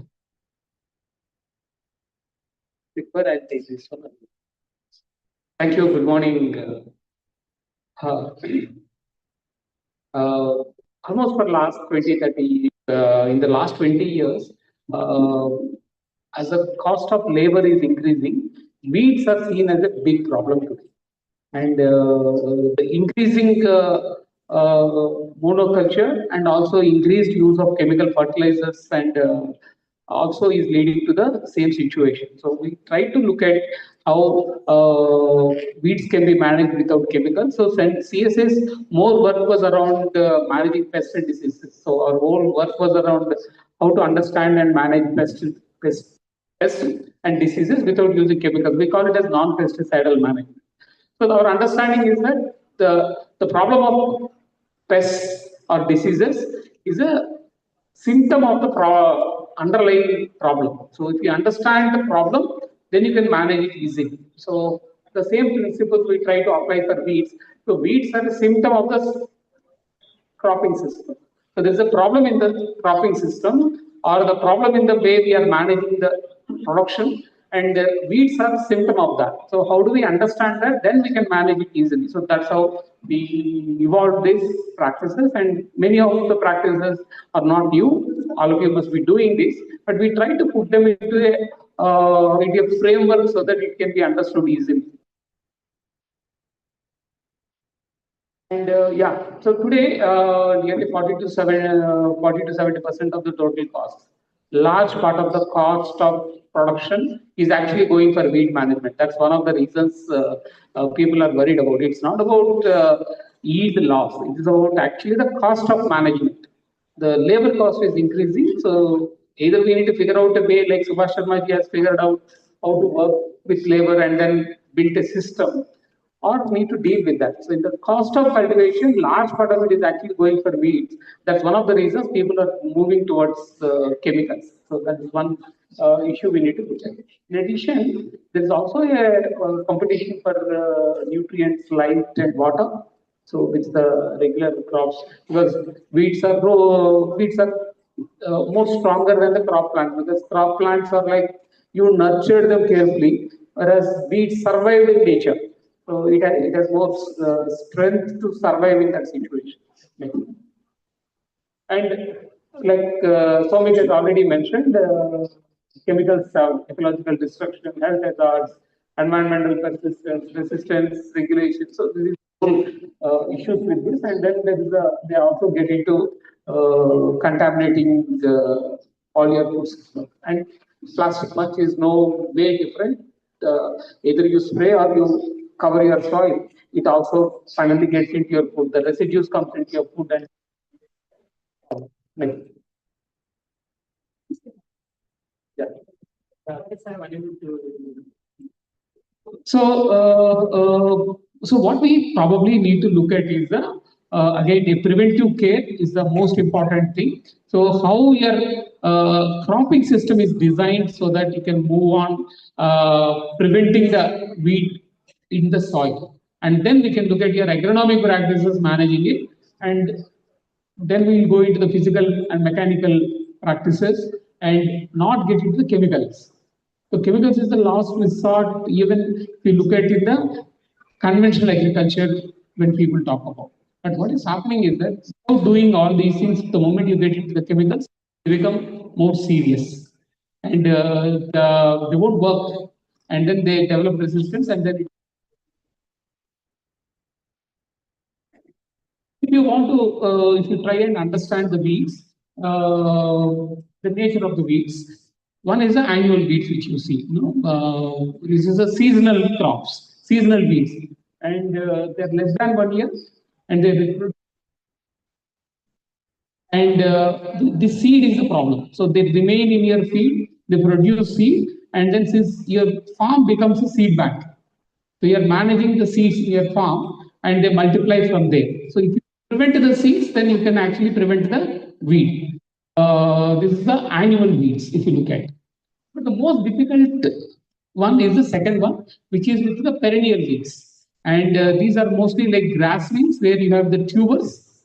And these tubers, they survive and even if they're agronomic, if you're plowing also, it will remain in the ground. If you cut it also, even if your tools cut them, still they survive and then they multiply. So the long life grass weeds are the major problem. And if you can understand in which situation you get the first kind of weeds and in which conditions the second kind of weeds, then managing soils also can help you to manage these weeds. So the long life grass weeds are the ones which are increasing today in the soils because of the nature of the soils. The third one is actually the parasitic weeds, and these numbers are not many, but wherever they are, I think these have to be managed very differently. So the point I'm trying to make is each weed is different. So the same principle, if you try to apply, you cannot manage them. So what you need to do is you need to go to your farm, and then when you are going into the farm, try and identify what is the kind of weed you have. Do you have grass weed? Do you have the dichotomous leaves? So whether the leaf is a bigger leaf ones or the grass blade kind of ones. If it is a grass weeds, you need to manage differently, and if it is a broadleaf weeds, you need to manage differently. So if you can actually look at and then collect the weeds in your farm, and many of them actually may have your other uses as well. So you can understand once you identify your needs. Next. So let me give you some examples. In soils where you frequently run tractor and where soils have a hard pan, particularly in rice fields where you do the puddling and then there's a hard pan below the soils, and then when you are running the tractor and there's a compaction, so grass weeds will be more. Grass weeds will be more, and then these grass weeds comes by nature. Grass weeds try to loosen the soil. So the top layers it will try to loosen the soil. So that's how the grass weeds comes up. And the more soil becomes saline or the more soil is sandy, this grass weeds problem increases. So the soil compaction, sandiness in the soil, and also the compaction creates these kind of problems. And in soils which are very the loamy in nature but low in nitrogen content, then the legume weeds, the broadleaf weeds is what you see. And in areas where you have poor drainage, where water stagnation is there, particularly the rice fields, etc., then you will see weeds which can grow in the rice, waterlogging conditions. So it's the indication of your soils. And the last one, if you look at the soils, also have color. The soil, if you look at the soils, black, red soils. The first two you will see the dark black soils where there's a kind of weed. Okay, and the poor light colored soils you will see the middle kind of weeds. And the last one, where your soil has water stagnation, and then you will see colors in the soil as a blue greenish kind of thing, and that's where you will see these kind of weeds. So if you can identify this, then you can manage it easily. I think that's what the first step to identify. And like I was mentioning, your soil becomes the seed bank. Let me take an example. Parthenium, which is the most dreaded weed. Each flower of Parthenium has more than 1,000 seeds. More than 1,000 seeds. And there are more than 1,000 flowers in one plant. So, in all, if you calculate on average, it's about 1.5 lakh seeds every plant has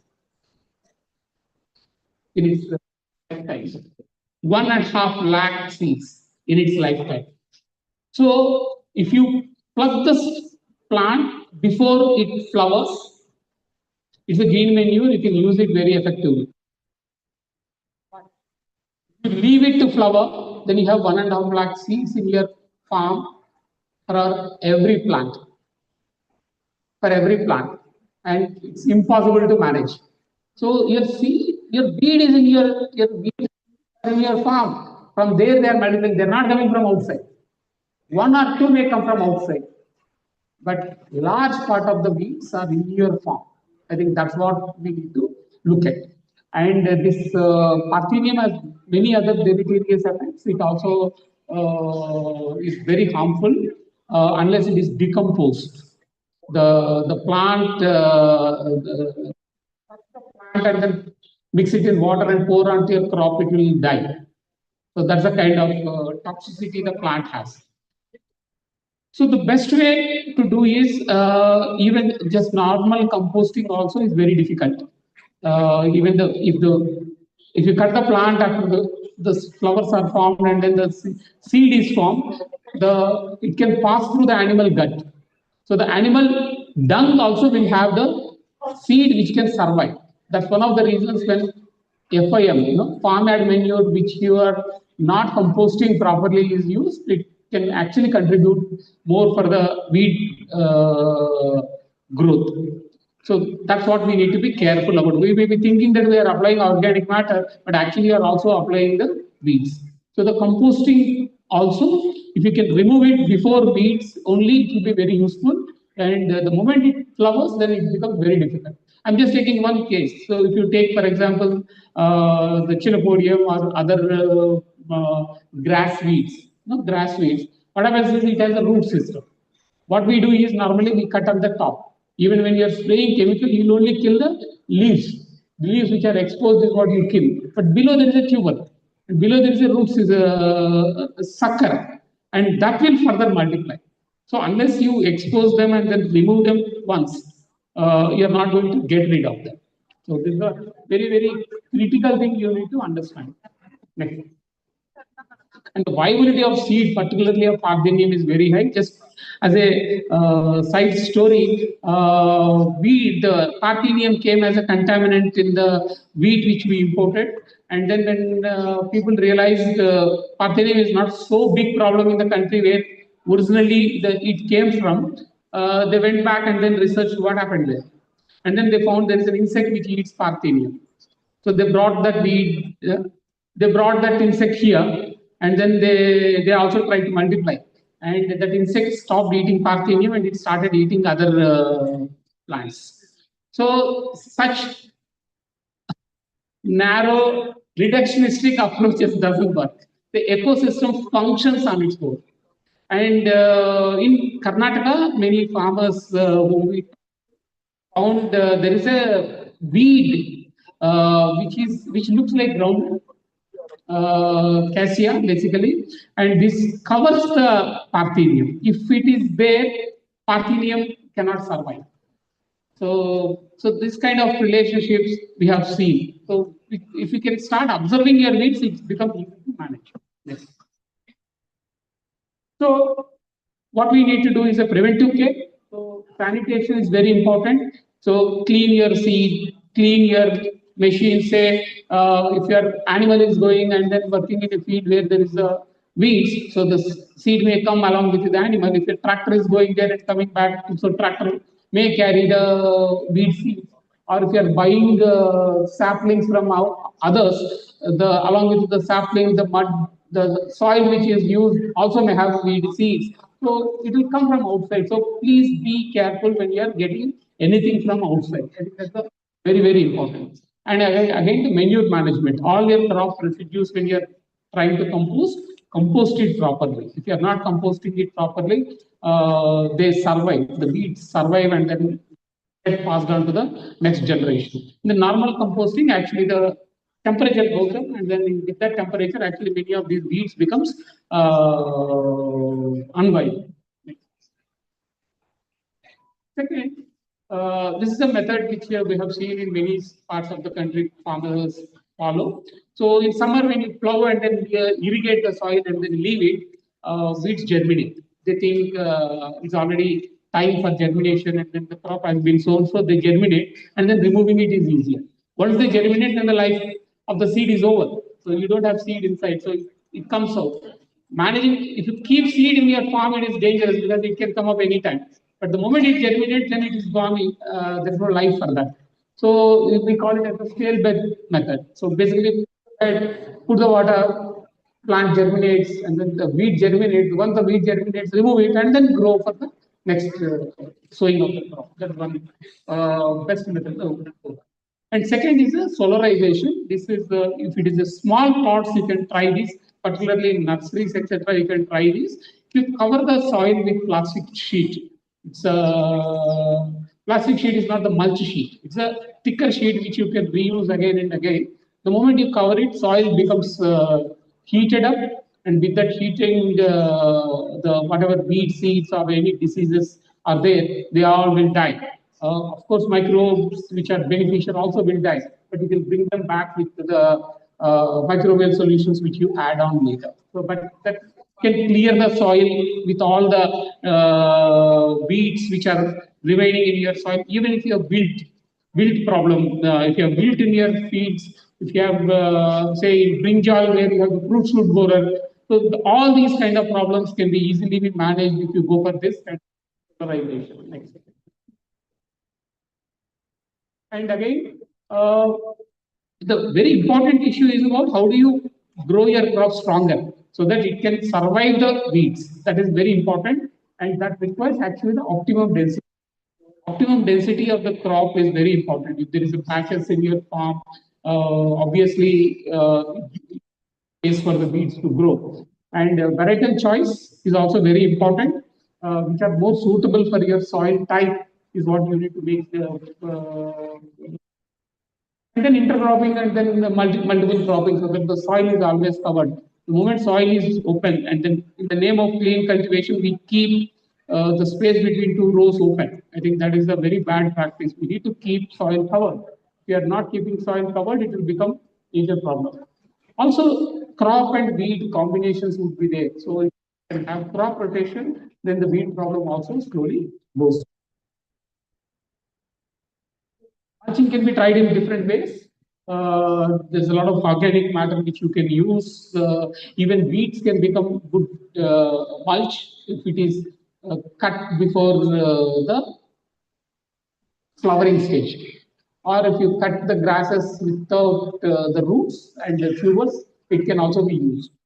Second issue in rice, for example, you can use azolla as a cover, and it reduces your water evaporation significantly, and it can cover all your soil, and it also supplies a lot of nitrogen to the crop. Plastic is we have taken in Kadapa. There were in Kadapa where horticulture department has supplied the plastic mulch. We have seen thousands of acres of land which went out of cultivation. Because removing the mulch after it is done is very difficult. The moment your mulch starts deteriorating, and it becomes very, very difficult. So my suggestion would be don't go for plastic mulch, and also see the way if you can the way it works is if the light is not reaching the plants, then the weed cannot germinate. So how do you prevent that is an important issue. So even your straw mulch, stubble mulch also should help. And that helps better because it stops light, but it allows the aeration. Whereas at the moment you put plastic mulch, it won't allow the air and water to go inside as well. Whereas the mulch can allow water also to go inside. So in the when it rains, water goes inside. So it's a different ecosystem mulching can create. Next. And cover crops is a very important strategy which you can use. If you can cover the soil around the year, then you can't get your weeds. I think that's a very important learning we all had. And then in Andhra Pradesh now it is promoted on a very big scale as the pre-monsoon dry soil. And in Telangana, Andhra Pradesh, there is a practice called Navadanya. In some areas, we call it as Dabholkar method, right? So the whole idea is if you can bring, if you can add a lot of crops together as a cover crop, it will also produce biomass. It will also cover your soil. It will also supply good organic manure, and then it can fix a lot of organic carbon in your soil. So I think that's the approach which we need to whatever be the name, go for cover crops. And then the more mixed the cover crops is, it's better for the soil rather than single crop. And that's what the mulching. Next. Next, please.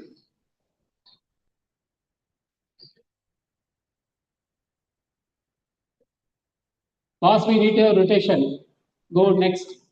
Don't get stuck here. Yeah. So the next is the mechanical. See, there's a lot of weeders which you can use. There are mechanized solutions. Traditional handheld tools are there, and now you also have bullock drawn, tractor drawn kind of tools available. So depending on what power you are using, you can use any of them. Now you also have the electric ones as well. The lighter the machine is easy, otherwise it can create compaction. So better and then try and find good tools which you can use. And you all know rice, standing water is also a method of weed management. Standing water in rice is more for a weed management, nothing to do with the crop requirement. So rice doesn't require so much water. It actually is for the weed management. So flooding is also one way of actually managing the weed, but don't do this unless you have so much water, excess water, and then you're in a situation where water stagnation is there.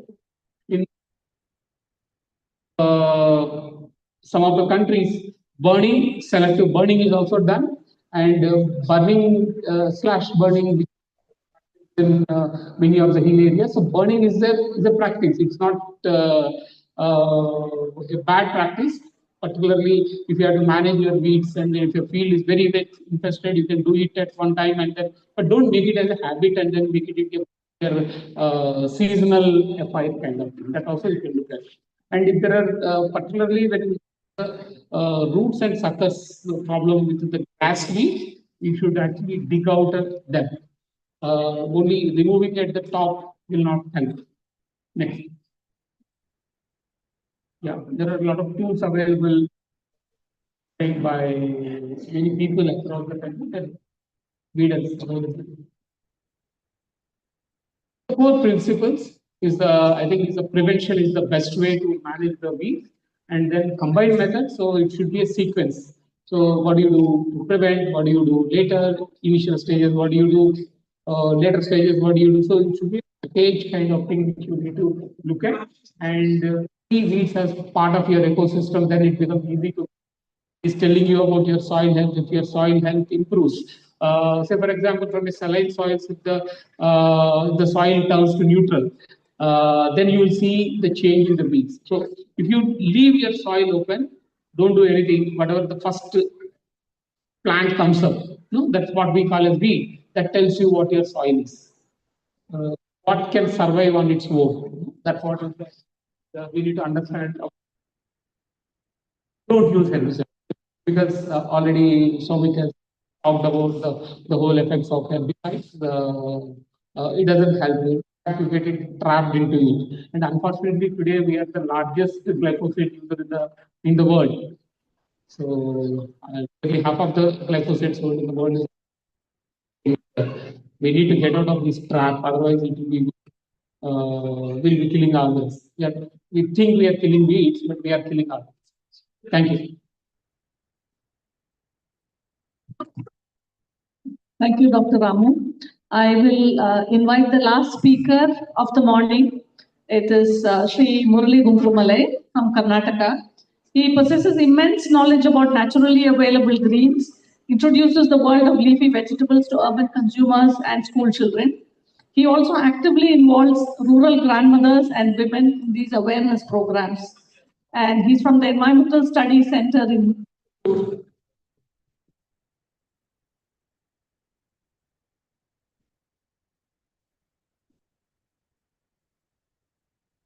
ಎಲ್ರಿಗೂ ನಮಸ್ಕಾರ.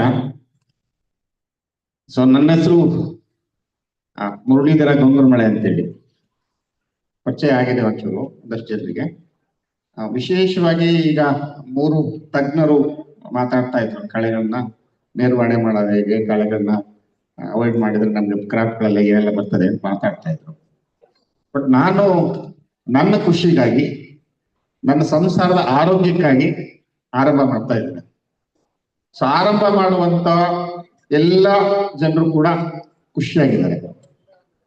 So ನಾವೇನು ಕೃಷಿ ಅಂತ ಬಂದ್ವಿ, ಸಾವಯವ ಸಮಸ್ಯೆಗಳು ದೊಡ್ಡದಾಗಿ ಶುರುವಾಯ್ತು. ಯಾಕಂದ್ರೆ ಯಾವಾಗ್ಲೂ ಆರಂಭ ಮಾಡ್ತಾ ಇದ್ರೆ ಮಾತ್ರ ನಾವು ಭೂಮಿ ಜೊತೆ ಆರಂಭ ಮಾಡ್ತಾ ಇದ್ರೆ ಆರೋಗ್ಯವಾಗಿ ಅನ್ನೋದು ನನ್ನ ಕನಸಿರುವಂಥದ್ದು. ಸೊ ಇದರ ನಡುವೆ ಬೇರೆ ಬೇರೆ ಕ್ಷೇತ್ರಗಳಲ್ಲಿ ಕೆಲಸ ಮಾಡ್ತಾ ಆರಂಭದ ಜೊತೆಗೆ ಏನೆಲ್ಲ ಸಮಸ್ಯೆಗಳು ಅಂತ ಹೇಳ್ತಿರ್ತಾರೆ, ಆ ಸಮಸ್ಯೆಗಳ ನಡುವೆ ಏನಾದ್ರು ಒಂಚೂರು ಹುಡ್ಕೋಣ ಅಂತೇಳಿ ಹೊರಟೆ ನಾನು. ಸೊ ಹೊರಟಾಗ ನನ್ಗೆ ಒಂದು 15 ವರ್ಷದ ಹಿಂದೆ ತುಂಬಾ ಜನರಿಗೆ ಆರೋಗ್ಯ ಸರಿ ಇಲ್ಲ ಅಂತ ಗೊತ್ತಾಗ್ತಾ ಇತ್ತು. ಯಾಕೆ ಆರೋಗ್ಯ ಸರಿ ಆಗ್ತಾ ಇಲ್ಲ ಅಂತ ಹೇಳಿದ್ರೆ, ಸೊ ನಾವು ತಿನ್ನುವ ಆಹಾರಗಳು ತುಂಬಾ ವ್ಯತ್ಯಾಸ ಆಗ್ತಾ ಇದೆ. ಸೊ ಆಹಾರದಲ್ಲಿ ಏನೆಲ್ಲ ವ್ಯತ್ಯಾಸಗಳಾಗ್ತಾ ಇದೆ ಅಂತೇಳಿ ಹುಡುಕೊಂಡು ಹೊರಟಾಗ, ಸೊ ನಮ್ಮ ಆರೋಗ್ಯ ಇರುವಂತದ್ದು ನಮ್ಮ ತಾಯಂದ್ರ ಮಡ್ಲಲ್ಲಿ ಇತ್ತು ಅನ್ನೋಂಥದ್ದನ್ನ ಕಂಡ್ಕೊಂಡೆ ನಾನು. ಸುಮಾರು 100 ತಾಯಂದಿರಿದ್ದಾರೆ ನನಗೆ, ಒಬ್ಬಳಲ್ಲ ತಾಯಿ. ಯಾಕೆಂದ್ರೆ ಈ ಭೂಮಾತೆ ಅಂತ ಹೇಳ್ತೀವಲ್ಲ, ತಾಯಿ ಅಂತ ಹೇಳ್ತೀವಲ್ಲ, ಅದೇ ತರದಲ್ಲಿ 100 ತಾಯಂದ್ರು ನನಗೆ ಒಂದಷ್ಟು ಅನ್ನನ ನೀಡಿದ್ದಾರೆ. ಆ ಅನ್ನದಲ್ಲೇ ನಮ್ಗೆ ಆರೋಗ್ಯ ಇದೆ ಅನ್ನೋಂಥದ್ದನ್ನ ಕಂಡ್ಕೊಳ್ತಾ ನಾನು ಏನು ಈಗೆಲ್ಲ ಬೀಡ್ ಬಗ್ಗೆ ಮಾತಾಡ್ತಾ ಇದ್ರು, ಕಳೆ ಅಂತೇಳಿ. ಸೊ ನಾವು ತುಂಬಾ ಸುಂದರವಾಗಿರೋದನ್ನ ನಾವು ಏನ್ ಕಳೆಗಟ್ಟಿದೆ ಅಂತ ಹೇಳ್ತೀವಿ, ಏನ್ ಕಳೆ ಹೋಯ್ತೆ ಅಂತ ಹೇಳ್ತೀವಿ ನಾವು ಕನ್ನಡದಲ್ಲಿ. ಆದ್ರೆ ನಮ್ಮ ಭೂಮಿಯನ್ನ ಕಳೆಗಟ್ಟಿಸ್ಲಿಕ್ಕೆ ಬಂದಂತ ಈ ಎಲ್ಲ ಸಸ್ಯ ರಾಶಿಯನ್ನ ನಾವು ಯಾಕಂದ್ರೆ ವಿರುದ್ಧವಾಗಿ ಒಂದಷ್ಟು ವಿಷಯಗಳನ್ನ ಸುರಿತಾ ಇದ್ದಾವೆ. ಸೊ ಇದನ್ನ ಯೋಚನೆ ಮಾಡಿದಾಗ ಬಂತು ನನ್ಗೆ. ಸೊ ನನ್ನ ತಾಯಂದ್ರ ಮಡಲನ್ನ ಹುಡುಕ್ತಾ ಇರ್ತಾ ಹೋದೆ. ಸೊ ಅದ್ರೊಳಗಡೆ ಸುಮಾರು ನಾನು ತಿಪ್ಟೂರು ತಾಲೂಕಲ್ಲಿ ಒಂದಷ್ಟು ಅಧ್ಯಯನ ಮಾಡ್ತಾ ಇರುವಂತದ್ದು, ಒಂದಷ್ಟು ತಾಯಂದ್ರ ಹುಡುಕ್ತಾ ಹೋದಾಗ ಸೊ 350ರಿಂದ 400 ತಿನ್ನುವ ಸೊಪ್ಪುಗಳು ನನಗೆ ಸಿಕ್ತು. ಸೊ ಎಷ್ಟು ಜನರಿಗೆ ನಮ್ಗೆ ಸೊಪ್ಪುಗಳು ನೆನಪಾಗ್ತಾ ಇದೆ? ಸೊಪ್ಪು ಅಂತ ಹೇಳಿದ್ರೆ ಸೊ ಯಾವುದೋ ಒಂದು ಮಾರ್ಕೆಟ್ ಅಲ್ಲಿ ಸಿಗುವ 4-5 ಸೊಪ್ಪುಗಳು ಅಷ್ಟೇ ನಮ್ಮ ತಲೆನಲ್ಲಿದೆ. ಆದ್ರೆ ಪ್ರಕೃತಿ ಸೊ 365 ದಿನಕ್ಕೂ ಬೇಕಾಗುವಷ್ಟು ಸೊಪ್ಪುಗಳನ್ನ ಕೊಟ್ಟಿದೆ, ತಪ್ಪಲಗಳನ್ನ ಕೊಟ್ಟಿದೆ ನಮ್ಗೆ. ಸೊ ಬೇಸಿಗೆ ಕಾಲಕ್ಕೆ ಒಂದಷ್ಟು ಕೊಟ್ಟಿದೆ, ಚಳಿಗಾಲಕ್ಕೆ ಒಂದಷ್ಟು ಕೊಟ್ಟಿದೆ, ಮಳೆಗಾಲಕ್ಕೆ ಒಂದಷ್ಟು ಕೊಟ್ಟಿದೆ. ಅದ್ರ ಜೊತೆಗೆ ರೀಜನ್ ವೈಸ್ ಕೂಡ ಕೊಟ್ಟಿದೆ. ಈಗ ನಾವು ಕೋಸ್ಟಲ್ ಹೋಯ್ತು, ಮಂಗಳೂರು ಉಡುಪಿ ಹೋಯ್ತು ಅಂತಂದ್ರೆ ಅಲ್ಲಿ ಒಂದಷ್ಟು ಬೇರೆ ಇದೆ. ಸ್ವಲ್ಪ ಘಟ್ಟ ಹತ್ತಿದ್ರೆ ಮಲೆನಾಡಲ್ಲಿ ಒಂದಷ್ಟಿದೆ, ಘಟ್ಟ ಇಳಿದ್ರೆ ಒಂದಷ್ಟಿದೆ, ಘಟ್ಟ ಬಿಟ್ಟು ಬಯಲಿಗೆ ಹೋದ್ರೆ ಮತ್ತಷ್ಟಿದೆ. ಸೊ ಎಲ್ಲವನ್ನು ನೋಡ್ತಾ ಹೋದಾಗ ಹೆಚ್ಚು ಕಳೆಗಳು ಇರುವಂತದ್ದು ಬಯಲು ಸೀಮೆನಲ್ಲಿ ನಾನು ಕಂಡ್ಕೊಂಡಂಥದ್ದು. ಸೊ ಮಲೆನಾಡ ಘಟ್ಟದಲ್ಲಿ ಸ್ವಲ್ಪ ಕಡಿಮೆ ಇರ್ತದೆ, ಅಲ್ಲಿಂದ ಮೇಲೆ ಸ್ವಲ್ಪ ಜಾಸ್ತಿ ಬರ್ತದೆ. ಅಲ್ಲಿಂದ ನಾವು ಬಯಲು ಸೀಮೆಗೆ ಬಂದ್ರೆ ಸಾಕಷ್ಟು ಆಹಾರಕ್ಕೆ ಯೋಗ್ಯವಾದಂತ ನಾವೇನ್ ಕಳೆ ಅಂತ ಹೇಳ್ತಾರಲ್ಲ, ಆ ಕಳೆಗಳು ಬಯಲು ಸೀಮೆನಲ್ಲಿ ಜಾಸ್ತಿ ಇದೆ, ಅದರ ಡೈವರ್ಸಿಟಿ ಜಾಸ್ತಿ ಇದೆ. ಸೊ ಯಾಕೆ ಅಲ್ಲಿ ಜಾಸ್ತಿ ಇದೆ ಅಂದ್ರೆ ರೆಸಿಸ್ಟೆನ್ಸ್ ಪವರ್ಗೆ ಜಾಸ್ತಿ ಬೇಕಲ್ಲಿ.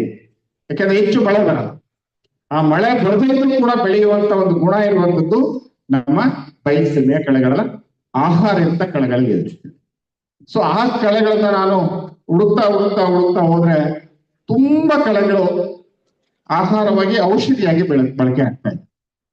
ಸೊ ನನ್ನ ಕೃಷಿ ಮಾಡುವಾಗ, ನನ್ನ ಅವ್ವ ನನ್ನಪ್ಪ ಎಲ್ಲ ಮಾಡುವಾಗ, ಅಥವಾ ನನ್ನ ಬೇರೆ ಬೇರೆ ಕೃಷಿಕರು ಮಾಡುವಾಗ, ಸೊ ಆರಂಭದಲ್ಲಿ ಏನ್ ಮಾಡ್ತಾ ಇದ್ರು, ಉಳುಮೆ ಮಾಡಿದಾಗ ಒಂದು 15 ದಿನದಲ್ಲಿ ತುಂಬಾ ಚೆನ್ನಾಗಿ ಸಣ್ಣ ಕಳೆಗಳು ಬರ್ತಾ ಇತ್ತು. ಅಲ್ಲಿ ಒಂಥರ ಬರ್ತಿರ್ಲಿಲ್ಲ, ಸೊ 100 ತರ ಕಳೆಗಳು ಬರ್ತಾ ಇದ್ವು. ಅವೆಲ್ಲವನ್ನು ಕಿತ್ತು ಆಹಾರವಾಗಿ ಬಳಸ್ತಾ ಇದ್ರು. ಸೊ ಯಾವತ್ತೂ ಅವರಿಗೆ ಕಳೆ ಅಂತ ಅನ್ನಿಸ್ಲಿಲ್ಲ ಅವ್ರ ತಲೆನಲ್ಲಿ. ಕಳೆ ಅನ್ನೋದು ಅವ್ರಿಗೆ ಒಂದು ಕಳೆಗಟ್ಟ ಹೋಯಿತು. ಯಾವಾಗ ನಾವು ಸೋಮಾರಿ ಬೆಳೆಗಳನ್ನ ಬೆಳೆಯಕ್ಕೆ ಕೊಟ್ಟವಲ್ಲ, ಬಿಸಾಕ್ಬಿಡ್ಬೇಕು, ಅದನ್ನ ತಗೊಂಡೋಗಿ ಹಾಕ್ಬೇಕು ಅನ್ನೋ ತಲೆಯಲ್ಲಿ ಬಂತಲ್ಲ ನಮ್ಗೆ, ಸೊ ಅವಾಗ ಕಳೆಗಳ ಸಮಸ್ಯೆ ಶುರುವಾಯ್ತು. ಸೊ ಉಳುಮೆ ಆಯ್ತು, ಬಿತ್ತನೆ ಆಯ್ತು. ಸೊ ನಾವೆಲ್ಲ ನಮ್ಮಲ್ಲಿ ರಾಗಿ ಜೋಳ ಎಲ್ಲ ಬಿತ್ತನೆ ಮಾಡೋ, ರಾಗಿ ವಿಶೇಷವಾಗಿ ರಾಗಿ ಆಗ್ತಾಗ ಮಳೆ ಇರಲಿ ಮಳೆ ಇಲ್ಲದೆ ಇರಲಿ, ಸೊ 12 ದಿನಕ್ಕೆ ಅಲ್ಪ ಹೊರಬಿಡೋರು.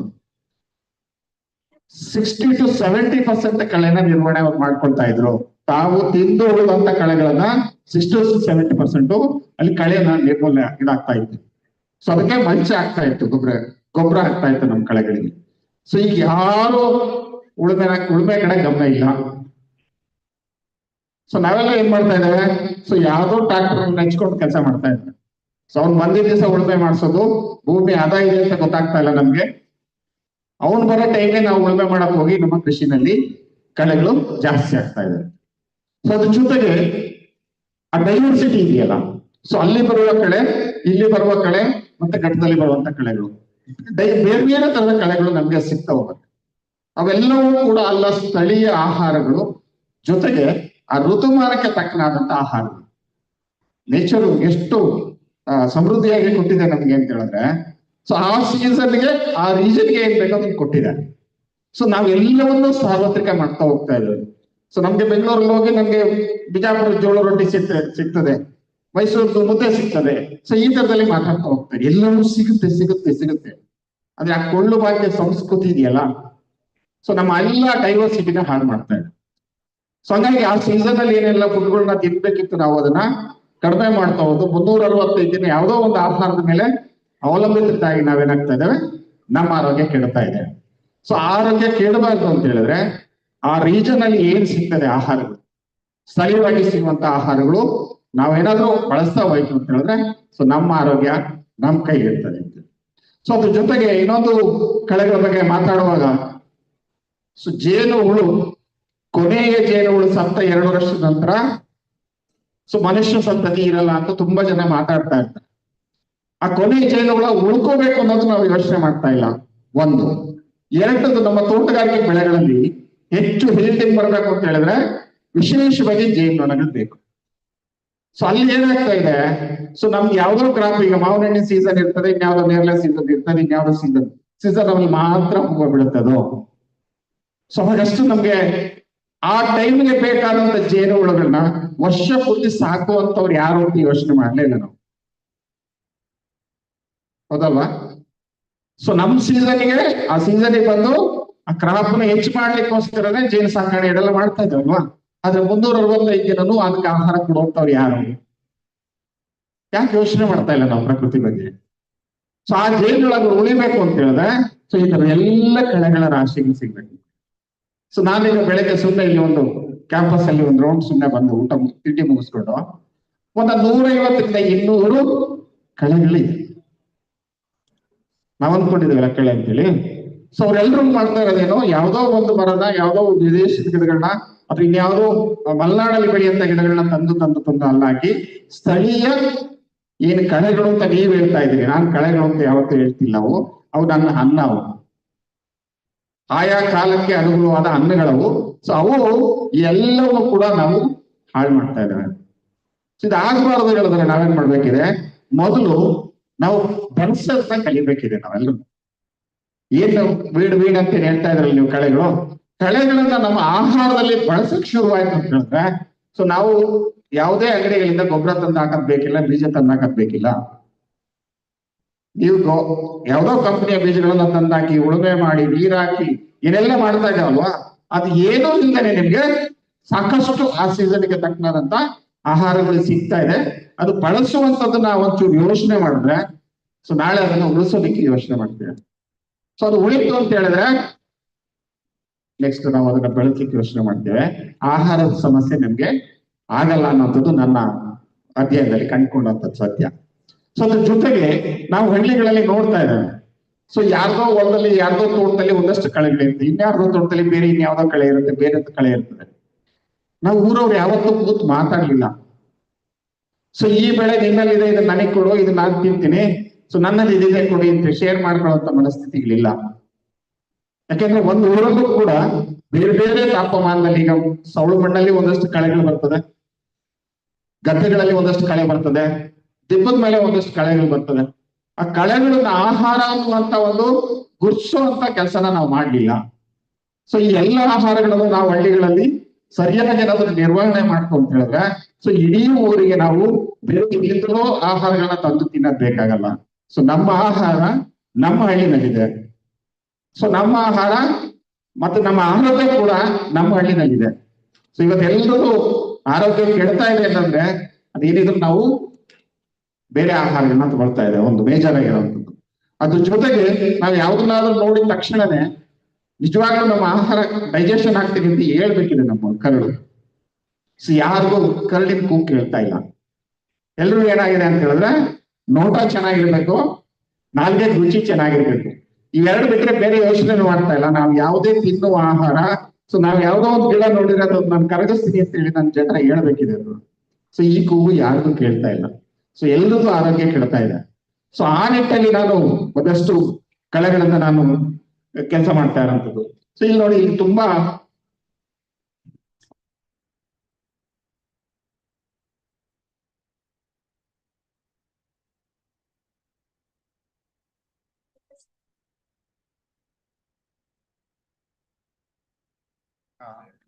ಕೇಳಿಸುತ್ತಾ ವಾಯ್ಸು?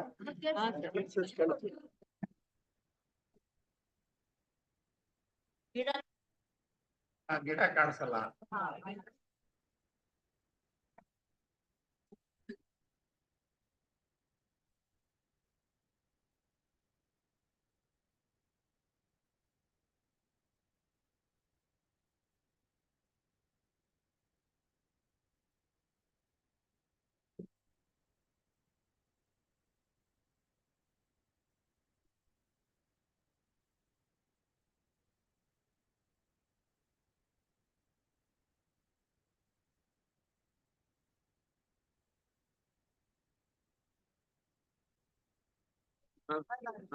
ಕಾಣಲ್ಲ ಅಂತ. ಸೊ ಒಂದೆರಡು ಗಿಡಗಳನ್ನ ಪರಿಚಯ ಮಾಡ್ಕೊಡ್ತೀನಿ, 4-5 ಗಿಡ.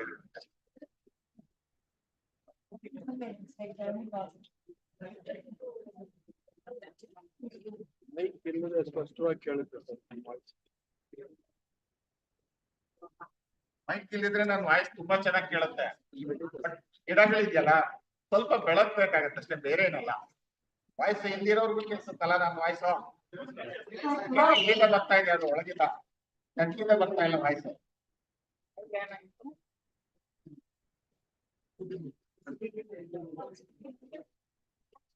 ಕೇಳಿಸ್ತದಲ್ಲ?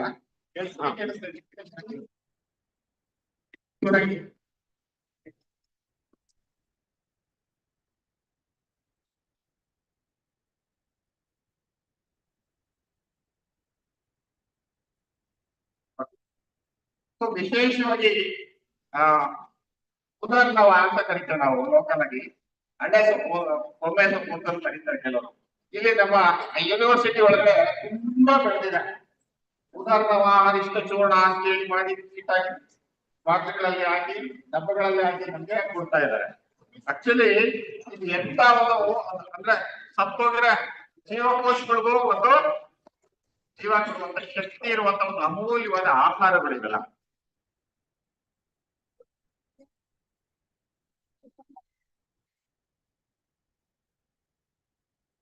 ಸೊ ಸತ್ತಿರುವ ಅಂದ್ರೆ ಪುನರ್ನವ ಅಂದ್ರೆ ಹೊಸ ಚೇತನವನ್ನ ಕೊಡುವಂತ ಒಂದೇ ಒಂದು, ಸುಮ್ನೆ ಇದು ನಿಮ್ಮ ಒಂದು ಪಾಠಗಳೆಲ್ಲ ಹಾಕೊಂಡ್ರೆ ಸಾಕಾಗತ್ತೆ. ನಿಮ್ಗೆ ಹೊಲ ತೋಟ ಇಲ್ಲ ಅಂತ ಹೇಳಿದ್ರೆ ಒಂದ್ ಪಾಟಲ್ಲಿ ಹಾಕೊಂಡ್ರೆ ಸಾಕು, ವರ್ಷ ಪೂರ್ತಿ ತಿನ್ನೋ ಅಷ್ಟು ಸೊಪ್ಪು ನಿಮ್ಗೆ ಸಿಗ್ತದೆ ಆಹಾರವಾಗಿ. ವಿಶೇಷವಾಗಿ ನಾನು ಯಾಕೆ ಸೊಪ್ಪುಗಳನ್ನ ಕೈಗೆತ್ಕೊಂಡೆ ಅಂತ ಹೇಳಿದ್ರೆ, ಸೊ ಈಗೆಲ್ಲ ಶುರುವಾಗಿದೆ ನಿಮ್ಗೆ ಫೈಬರ್ ಟ್ಯಾಬ್ಲೆಟ್ ಬರ್ತಾ ಇದೆ. ಆ ಫೈಬರ್ ಟ್ಯಾಬ್ಲೆಟ್ ಎಲ್ಲಿಂದ ಬರ್ತದೆ ಅಂತ ಹೇಳಿದ್ರೆ, ಎಲ್ಲ ನಮ್ಮ ಸೊಪ್ಪುಗಳಲ್ಲಿ ಅತಿಯಾದ ಫೈಬರ್ ಅಂಶಗಳಿರ್ತದೆ, ಹೆಚ್ಚು ಖನಿಜಾಂಶಗಳು ಹೆಚ್ಚಿರುವಂಥದ್ದು, ಜೀವಸತ್ವಗಳು ಹೆಚ್ಚಿರುವಂಥದ್ದು ಅಂತ ಹೇಳಿದ್ರೆ ನಮ್ಮ ಸೊಪ್ಪುಗಳಲ್ಲಿ. ಸೊ ಇವನ್ನ ಎಲ್ಲವನ್ನು ಸೈಡ್ಗೆ ಹಾಕಿ ನಮ್ಗೆ ಸೊ ನಮ್ಮ ಆರೋಗ್ಯ ನಮ್ಗೆ ಕೆಡ್ತಾ ಇದೆ ಅಂತೇಳಿ, ಇದು ಪುನಃ ನಾವು ಒಂದು ಅಮೂಲ್ಯವಾದ ಆಹಾರವಾಗಿ ನಾವು ಬಳಸಲಿಕ್ಕೆ ಸಾಧ್ಯ ಆಗ್ತದೆ ಅಂತೇಳಿ. ಸೊ ಅದ್ರ ಜೊತೆಗೆ ಇಲ್ಲಿ ಸಾಕಷ್ಟು ಬೆಳೆದಿದೆ. ಇಲ್ಲಿ ಎಲ್ರಿಗೂ ಹೊಟ್ಟೆ ಕಟ್ತಾ ಇದೆ. ಕನ್ನೆ ಸೊಪ್ಪು ಅಂತ ಕರಿತೀವಿ ನಾವು ಇದನ್ನ. ವಿಶೇಷವಾಗಿ ನಮ್ಮ ಕರಳನ್ನ ಸ್ವಚ್ಛ ಮಾಡುವಂತ ಕೆಲಸ ಮಾಡ್ತದೆ. ಸೊ ಯಾರಿಗೆ ಆರೋಗ್ಯ ಕೆಡ್ತಾ ಇದೆ ಅಂತ ಹೇಳಿದ್ರೆ, ನಾನು ತುಂಬಾ ಕಡೆ ಹೇಳ್ತಾ ಇರ್ತೀನಿ ನಾನು. ಸೊ ಡೈಜೆಷನ್ ಚೆನ್ನಾಗಾಯ್ತು, ಮೋಷನ್ ಕ್ಲಿಯರ್ ಆಗಾಯ್ತು ಅಂದ್ರೆ ಮಾತ್ರ ನಾವು ಆರೋಗ್ಯವಾಗಿರ್ಲಿಕ್ಕೆ ಸಾಧ್ಯ ಆಗುತ್ತೆ. ಸೊ ಯಾರಿಗೆ ಮೋಷನ್ ಕ್ಲಿಯರ್ ಆಗ್ತಾ ಇಲ್ಲ ಅಂತಂದವರು ಏನಿಲ್ಲ, ಹೆಚ್ಚೆಚ್ಚು ಈ ಸೊಪ್ಪುಗಳನ್ನ ಆಹಾರದಲ್ಲಿ ಬಳಸಿದ್ರೆ ಸಾಕು. ಸೊ ಹೊಟ್ಟೆನ ಕ್ಲೀನ್ ಮಾಡ್ಕೊಳ್ಳುವಂತ ಕೆಲಸ ಮಾಡ್ತದೆ. ಸೊ ನಮ್ಮ ತಾಯಿಯನ್ನೆಲ್ಲ ಮಾಡ್ತಾ ಇದ್ರು, 6 ತಿಂಗಳಿಗೆ ಒಂದ್ಸಲಿ ಬೇದಿ ಕೊಡೋರು. ಸೊ ಈಗ ಯಾರಿಗೂ ಬೇದಿ ಕೊಡೋರಿಲ್ಲ. ಸೊ ಹಾಗಾಗಿ ಮಲಬದ್ಧತೆ ಇದೆಯಲ್ಲ, ಮಲಬದ್ಧತೆ ಅನ್ನುವಂಥದ್ದು ಒಂದು ದೊಡ್ಡ ಕಾಯಿಲೆ ಆಗಿ ಕಾಡ್ತಾ ಇದೆ ನಮಗೆ. ಸೊ ಅದು ಮಲಬದ್ಧತೆ ಶುರುವಾಯ್ತು, ಬೇರೆ ಬೇರೆ ಕಾಯಿಲೆಗಳಿಗೆ ನಮಗೆ ಕರ್ಕೊಂಡು ಹೋಗ್ತದೆ. ಮಲಬದ್ಧತೆ ಕ್ಲಿಯರ್ ಆಗ್ಬೇಕು ಅಂತ ಹೇಳಿದ್ರೆ ಹೆಚ್ಚೆಚ್ಚು ಸೊಪ್ಪುಗಳನ್ನ ನಮ್ಮ ಆಹಾರದಲ್ಲಿ ಬಳಸಿದ್ರೆ ಸೊ ನಮ್ಮ ಆರೋಗ್ಯ ನಮ್ಗೆ ಸಿಗ್ತದೆ ಅಂತೇಳಿ. ನಾನು ಆಗ್ಲೇ ಹೇಳ್ತಾ ಇದ್ದೆ, ಸೀಸನ್ ವೈಸ್ ನಮ್ಗೆ ಸಿಗ್ತದೆ ಅಂತೇಳಿ. ಸೊ ಈಗ ಅದು ಹುಣಸೆ ಎಲ್ಲ ಕಾಯಿ ಕೆಡುತ್ತಾ ಇದೆ, ನಾವು ಚಿಗುರು ಬರ್ತದೆ. ಸೊ ಬೇಸಿಗೆಯ ಆಹಾರಗಳು, ದಾಗಡಿ ಸೊಪ್ಪು ಬೇಸಿಗೆ ಆಹಾರ, ತಂಗಡಿ ಸೊಪ್ಪು ಬೇಸಿಗೆ ಆಹಾರ. ಸೊ ಇವು ನಾವು ಬಳಸ್ತಾ ಇಲ್ಲ. ಆ ಸೀಸನ್ ಅಲ್ಲಿ ಏನ್ ಸಿಗುತ್ತೆ ನಾವು ಬಳಸ್ತಾ ಇಲ್ಲ. ಸೊ ಆ ಸೀಸನ್ಗೆ ಒಂದು ಅಮೂಲ್ಯವಾದ ಆಹಾರಗಳಾಗಿ ಇವೆಲ್ಲವೂ ನಮ್ಗೆ ಕೆಲಸ ಮಾಡ್ತಾ ಇದ್ದಾವೆ ಅಂತೇಳಿ. ಸೊ ಅದ್ರ ಜೊತೆಗೆ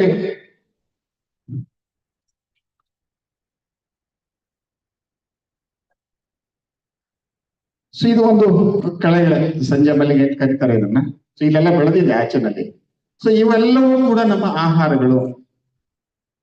ಸೊ ನೀವು ಮಧ್ಯಾಹ್ನ ಬೇಕಿದ್ರೆ ಒಂದ್ 20 ಜನ ನಾವು ಜೊತೆಲಿ ಬರ್ತೀನಿ ಅಂತ ಹೇಳಿದ್ರೆ, ಸೊ ಇಲ್ಲಿಗಿನ ಲೈವ್ ಆಗಿ ನಾವು ನೋಡೋಣ. ಒಂದ್ 20 ಜನದಲ್ಲಿ ನಾವು ಟೀಮ್ ಮಾಡ್ಕೊಂಡ್ರೆ, ಸೊ ನಾವು ಆಚೆ ಇರ್ತೇನೆ ನಾನು, ಸೊ ನಿಮ್ಮನ್ನ ಕರ್ಕೊಂಡಾಗ ಒಂದ್ ಸುತ್ತು ಯೂನಿವರ್ಸಿಟಿ ಸುತ್ತಾಡಿಸ್ಕೊಂಡ್ಬರೋಣ. ಯಾಕೆಂತ ಹೇಳಿದ್ರೆ ಸೊ ಇಲ್ಲಿ ಸ್ಟೇಜ್ ಮೇಲೆ ಮಾತಾಡೋದಕ್ಕೂ ಆ ಗಿಡದ ಹತ್ರ ಹೋಗಿ ಮಾತಾಡೋದಕ್ಕೂ ತುಂಬಾ ವ್ಯತ್ಯಾಸ ಇರ್ತದೆ. ಸೊ ಅಲ್ಲಿಗೆ ಹೋದಾಗ ನಿಮ್ಗೆ ಪ್ರತಿ ಗಿಡಗಳನ್ನ ನಿಮ್ಗೆ ಪರಿಚಯ ಮಾಡ್ಕೊಳ್ತಾ ಹೋಗ್ತೀನಿ. ಸೊ ಒಂದು ನಾನು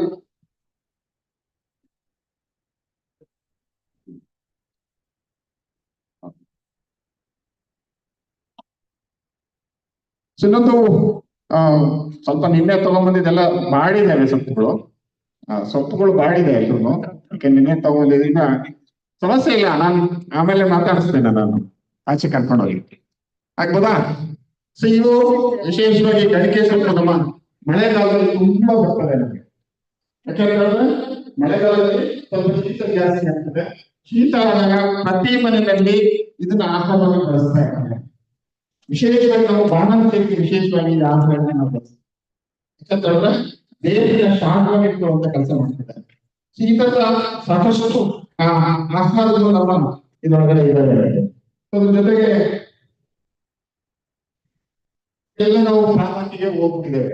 ಆಕ್ಚುಲಿ ಪಾಲಕ್ ಸೊಪ್ಪು ತಿನ್ಬೇಡಿ ಅಂತೇಳಿ ಒಂದೊಂದು ಡಾಕ್ಟರ್ಗಳು ಹೇಳ್ತಾ ಇದ್ದಾರೆ, ಪಾಲಕ್ ಆಗಿದೆ ನಮ್ಮನ್ನ. ಆಕ್ಚುಲಿ ನೋಡಿ, ಇದು ನಮ್ಮ ಉತ್ತರ ಕರ್ನಾಟಕಕ್ಕೆ ಹೋಯ್ತು ಅಂತ ಹೇಳಿದ್ರೆ, ಸೊ ಅದು ಅಕ್ರಿಕೆ ಏನ್ ಕರೀತಾರೆ, ಅಕ್ರಿಕೆ ಸೊಪ್ಪು ಅಂತೇಳಿ. ಸೊ ನಮ್ಮಲ್ಲಿ ಅದೇ ಒಂದು ವೆರೈಟಿ ಅಷ್ಟೇ, ಜಾಳ ಮೂಲಂಗಿ, ಈ ತರ ವಿಶೇಷವಾದ ಸೊಪ್ಪು ಪುಡಿ. ಕೆಲಸ ಏನಪ್ಪಾ ಅಂತಂದ್ರೆ, ಸೊ ನಮ್ಗೆ ಉತ್ತರ ಕರ್ನಾಟಕ ಹೋದ್ರೆ ಡಾಕ್ಟರ್ ಬ್ಯಾನಿಗೆ ಅಕ್ರಿಕೆ ಅಂತ ಹೇಳ್ತಾರೆ. ಸೊಟ್ಟ ನೋವು ಏನಾದ್ರು ಸಮಸ್ಯೆಗಳಿದೆ ಅಂತ ಹೇಳಿದ್ರೆ ಈ ಸೊಪ್ಪು ಆದ್ರೆ ನಮ್ಗೆ ಇಡೀ ಬ್ಯಾಕ್ ಬೋನ್ ಇದು ತೋರಿಸ್ತದೆ ನಮ್ಮ. ಸೊ ಈ ತರದಲ್ಲಿ ಎಲ್ಲ ಸೊಪ್ಪುಗಳನ್ನ ಒಂದೆರಡು ಸುಮ್ಮನೆ ತೋರಿಸ್ಬೇಕಷ್ಟೇ ತಗೊಂಡ್ಬಂದಿರೋದು. ಇದೊಂದು ಜುಂಕಿ ಸೊಪ್ಪು ಅಂತ ಕರಿತೇವೆ ನಾವು ಇದನ್ನ. ವಿಶೇಷವಾಗಿ ಈ ತರ ಜುಂಕಿ ತರ ನೇತಾಡ್ತಾ ಇದೆ, ತುಂಬಾ ಅತ್ಯುತ್ತಮವಾದ ದೋಸೆ ಆಗ್ತದೆ. ಸೊ ನಾನು ಒಂದು 25 ತರದ ದೋಸೆಗಳನ್ನ ಮಾಡ್ತೇನೆ. ಸೊ ಎಲ್ಲೂ ಕೂಡ ಉದ್ದು ಬಳಸಲ್ಲ. ಉದ್ದು ರಹಿತ ಆರೋಗ್ಯಕರ ಹಸಿರು ದೋಸೆ ಅಂತೇಳಿ, ಅಂದ್ರೆ ಉದ್ದಿನಿಂದ ಹೆಚ್ಚು ಸರಿಗಳನ್ನ ಕೊಡ್ತದೆ ನಮ್ಗೆ. ಸರಿ ಬೇಕಾಗಿರೋ ಅಷ್ಟೇ, ಆ ಸರಿಗಳು ನಮ್ಮ ಆಹಾರದಲ್ಲಿ ಸಿಗ್ತಾ ಹೋಗ್ತದೆ. ಸೊ ಅದೇ ರೀತಿಯಲ್ಲಿ ನಮಗೆ ಒಂದಷ್ಟು ತುಂಬಾ ಜನಕ್ಕೆ ನಾನು ತಮಾಷೆ ಮಾಡ್ತಾ ಇರ್ತೀನಿ. ನಾವೆಲ್ಲ ಗಂಧ ಬೆಳೆಸಿ, ಗಂಧದ ಕೂಡ ಒಂದು ಕಡೆಯಾಗಿ ನೋಡ್ತಾ ಇದ್ದೇವೆ ನಾವು. ಯಾಕಂದ್ರೆ ಲಕ್ಷಾಂತರ ರೂಪಾಯಿ ಬರ್ತದೆ, ಅದು ಬಂದಾಗ ನಮ್ಗೆ ಅದನ್ನ ಖರ್ಚು ಮಾಡೋಕೆ ಆರೋಗ್ಯ ಬೇಕಲ್ವಾ. ಸೊ ನೀವು ಜಸ್ಟ್ ಯಾವುದೇ ತರದ ಸಮಸ್ಯೆ ಇರಲಿ ನಿಮ್ಗೆ, ಉಸಿರಾಟದ ಸಮಸ್ಯೆಗಳು, ಡಸ್ಟ್ ಅಲರ್ಜಿ, ಮತ್ತೆ ಪಂಪ್ ಹೊಡಿತಿರ್ತಾರಲ್ಲ, ಉಪ್ಸಾಹ ಅಂತೆಲ್ಲ ಇದೆಯಲ್ಲ. ಸೊ ಏನೇನು ಮಾಡಬೇಕಿಲ್ಲ, ಜಸ್ಟ್ ನಾವು ಮಾಡುವ ಚಟ್ನಿ ಒಳಗಡೆ ಇದೊಂದಷ್ಟು ಸೊಪ್ಪು ಇದೆಯಲ್ಲ, ಈ ಸೊಪ್ಪನ್ನ ಮುರಿದಾಕಿದ್ರೆ ಸಾಕಾಗುತ್ತೆ ನಮ್ಗೆ. ಸೊ ಇಡೀ ಮನೆಯವರು ಊಟ ಮಾಡುವಂಥದ್ದು. ಶ್ವಾಸ ಸಂಬಂಧಿ ಕಾಯಿಲೆಗೆ ಅಮೂಲ್ಯವಾದ ಆಹಾರಗಳಿವೆಲ್ಲ. ನಾವೆಲ್ಲ ಔಷಧಿಯ ಮೇಲೆ ಹೋಗ್ತಾ ಇದ್ದೇವೆ, ಆ ಸೀಸನ್ ಅಲ್ಲಿ ಸಿಗುವಂತ ಆಹಾರಗಳನ್ನ ಮರಿತಾ ಇದ್ದೇವೆ. ಸೊ ಇದೊಂದು ಅಮೂಲ್ಯವಾದ ಆಹಾರ ಆಗ್ತದೆ. ಸೊ ಅದ್ರ ಜೊತೆಗೆ ನಕ್ಷತ್ರ ಸೊಪ್ಪು ಅಂತೀವಿ, ನಮ್ಗೆ ವಿಶೇಷವಾಗಿ ಹೊಲ ತೆಗೆದ ರಾಗಿ ಕುಯ್ದಾದ್ಮೇಲೆ ನಮಗೆ ಈ ಗಿಡ ಜಾಸ್ತಿ ಬರ್ತದೆ. ಇದು ಮತ್ತೆ ವಿಷ್ಣುಕಾಂತಿ ಅನ್ನುವಂಥದ್ದು ಚಳಿಗಾಲದ ಆಹಾರ ಆಗಿದೆ. ಸೊ ನಕ್ಷತ್ರ ತರ ಇರ್ತದೆ ಇದು ಸೊಪ್ಪು, ನಕ್ಷತ್ರ ತರ ಇರ್ತದೆ. ಅಂದ್ರೆ ರಕ್ತಹೀನತೆಗೆ ನಮ್ಮ ತಾಯಿ ಆಗ್ತಾ ಇದ್ದಾರೆ. ಯಾರಾದ್ರೂ ರಕ್ತ ಇಲ್ಲ ಅಂತ ಹೇಳಿ ಕಳಿಸಿ, ಏನೇನು ಆಗ್ತಿಲ್ಲ, ಊಟ ಮಾಡ್ಕೊಂಡು ಇದನ್ನ ತಿಂದು ಅಂತ ಹೇಳ್ತೀವಿ, ಸಾಂಬಾರ್ ಮಾಡಿ ತಿಂದು, ಪಲ್ಯ ಮಾಡಿ ತಿಂದು ಅಂತ. ಒಂದು ಅಮೂಲ್ಯವಾದ ಆಹಾರ ನೀವು ಅಂತೇಳಿ, ಅಂದ್ರೆ ಹಳೆಯ ಸೀಸನ್ ಅಲ್ಲಿ ಸಿಗ್ತಾ ಹೋಗುವಂತ ಒಂದು ಆಹಾರಗಳು. ಇನ್ನ ತುಂಬಾ ಜನಕ್ಕೆ ಕೋಲಣ್ಣೆ ಕಟ್ತಾರೆ ಇದರಲ್ಲಿ. ಸೊ ಇದರಲ್ಲಿ ಮೂರು ತರದ ಹಣ್ಣು ಸಿಗುತ್ತೆ, ಹಣ್ಣೆ ಮತ್ತೆ ಕೋಲಣ್ಣೆ ಮತ್ತೆ ಮಾರಣ್ಣೆ ಅಂತೀವಿ. ಸೊ ಮೂರು ತರದ ಆಹಾರಗಳು ಕೂಡ ಮಳೆಗಾಲದ ಆರಂಭದಲ್ಲಿ ಸಿಗ್ತದೆ ನಮ್ಗೆ. ಯಾಕಂತ ಹೇಳಿದ್ರೆ ಮಳೆಗಾಲದ ಆರಂಭದಲ್ಲಿ ಹೆಚ್ಚು ಶ್ರಮದಾಯಕ ಕೆಲಸ ಮಾಡಬೇಕಾಗ್ತದೆ. ಆ ಶ್ರಮಕ್ಕೆ ಬೇಕಾದಂತ ಒಂದು ಅಮೂಲ್ಯವಾದ ಆಹಾರನ ಕೈಗೆ ಹಾಕಿ ಕೊಡ್ತಾ ಇದೆ ನೇಚರ್. ಸೊ ನಾವು ಉಳುಮೆ ಮಾಡುವಾಗ ಆಮೇಲೆ ವಿಶೇಷವಾಗಿ ತಮಾಷೆ ಮಾಡ್ತಾ ಇರ್ತೀವಿ. ಸೊ ಬಡವರ ಮನೆಗಳಲ್ಲಿ ಹೆಚ್ಚು ಮಕ್ಕಳು ಇರ್ತಾರೆ, ಶ್ರೀಮಂತರ ಮನೆಗಳಲ್ಲಿ ಮಕ್ಕಳು ಇರಲ್ಲ, ತುಂಬಾ ಕಡಿಮೆ. ಯಾಕಂದ್ರೆ ಅವರು ಪ್ರಕೃತಿ ಜೊತೆ ಇದ್ದಾರೆ. ಸೊ ನೇಚರ್ ಅವರಿಗೆ ಎಲ್ಲ ಕೊಟ್ಟು ಆರೋಗ್ಯವಾಗಿ ಕೊಡ್ತಾ ಇದೆ. ಸೊ ಮತ್ತೆ ಈ ಸೊಪ್ಪುಗಳನ್ನ ಸೈಡ್ ಆಗ್ತಾ ಇದ್ದಾರೆ ಕೆಲವು. ಸೊ ಈಗ ತಮಾಷೆ ಮಾಡ್ತಿರ್ತಾರೆ, ಏನೆಲ್ಲ ಅಣ್ಣ ಸೊಪ್ಪು ಕುಯ್ಯಕ್ ಹೋಗ್ಯವಳೆ ಒಂಥರ ನೆಗ್ಲೆಕ್ಟ್ ಮಾಡಿ ಇರ್ತಾರೆ. ಯಾಕಂದ್ರೆ ನಿಮ್ಮ ಹೊಟ್ಟೆ ಕಟ್ಟೆ ಮಾತ್ರ ಹೆಚ್ಚಷ್ಟೇ ಬೆಳೆಯೋದು. ಸೊ ಇವೆಲ್ಲವೂ ತಿನ್ನೋದ್ರಿಂದ ಏನಾಗುತ್ತೆ, ಸೊ ನಮ್ಮ ಆರೋಗ್ಯ ನಮ್ಮ ಕೈಲಿ ಇರ್ತದೆ. ಸೊ ಒಂದಷ್ಟು ವಿಷಯಗಳನ್ನ ನಿಮ್ ಜೊತೆ ಶೇರ್ ಮಾಡ್ಕೊಂಡಿದ್ದೀನಿ, ತುಂಬಾ ಕಡಿಮೆ ವಿಷಯಗಳನ್ನ ಶೇರ್ ಮಾಡ್ಕೊಂಡಿದ್ದೀನಿ ನಿಮ್ ಜೊತೆ. ಸಮಯ ಕಡಿಮೆ ಇರೋದ್ರಿಂದ ದಯಮಾಡಿ ನೀವು ಆಚೆ ಬರ್ತೀವಿ ಅಂತ ಹೇಳೋ 25 ಜನ ಟೀಮು. ಸೊ ಇಡೀ ಇದನ್ನ ಸುದ್ದಿಗಳಿಗೆ ಉಳಿದ ವಿಷಯನ ಕೊಡ್ತೇನೆ. ಕಳೆಗಳು ಯಾವತ್ತೂ ಕೂಡ ನಮ್ಮನ್ನ ಕಳೆಗಡಿಸಕ್ ಬಂದಿದೆ, ನಮ್ಮ ನೆಲನ ಕಳೆಗಡಿಸಕ್ ಬಂದಿದೆ.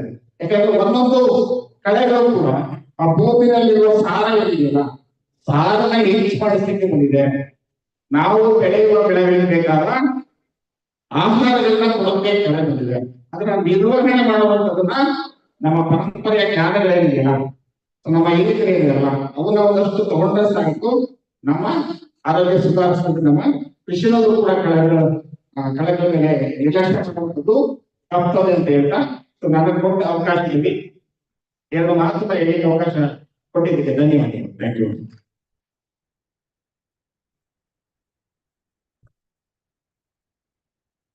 Thank you, Muraliji. For all 4 speakers, thank you for the wonderful session. They are available in parallel sessions also for the audience today and tomorrow. Now I will call upon Mallikarjun. We are releasing a special calendar here commemorating soil Vasu. We'll pass this to Mallikarjun to speak to us.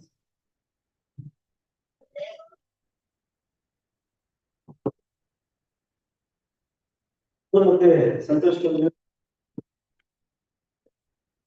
ನಮಸ್ಕಾರ. ವಾಸು ಬಗ್ಗೆ ವಾಸು ಅಂತಲೇ ಎಲ್ಲರಿಗೂ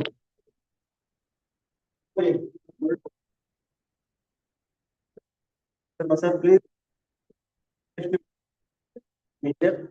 release ಅ calendar.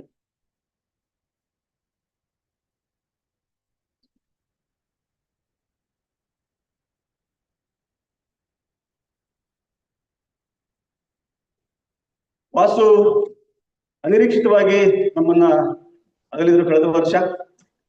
ಅವರ ಮಣ್ಣಿನ ಕೆಲಸಗಳು ನಮ್ಮ ಮುಂದಿದ್ದಾವೆ, ನಮ್ಮ ಕಣ್ಣು ಮುಂದಿದ್ದಾವೆ. ಅದನ್ನ ಮುಂದುವರ್ಸಂತ ಒಂದು ಸಣ್ಣ ಪ್ರಯತ್ನ ಈಗ ಈ ಕ್ಯಾಲೆಂಡರ್ ಬಿಡುಗಡೆ ಆಗ್ತಾ ಇದೆ. ಇದು ಬಿಡುಗಡೆ ಆದ ನಂತರ ಅದ್ರ ಬಗ್ಗೆ ಮತ್ತೆ 2 ಮಾತು ಹೇಳ್ತೀನಿ.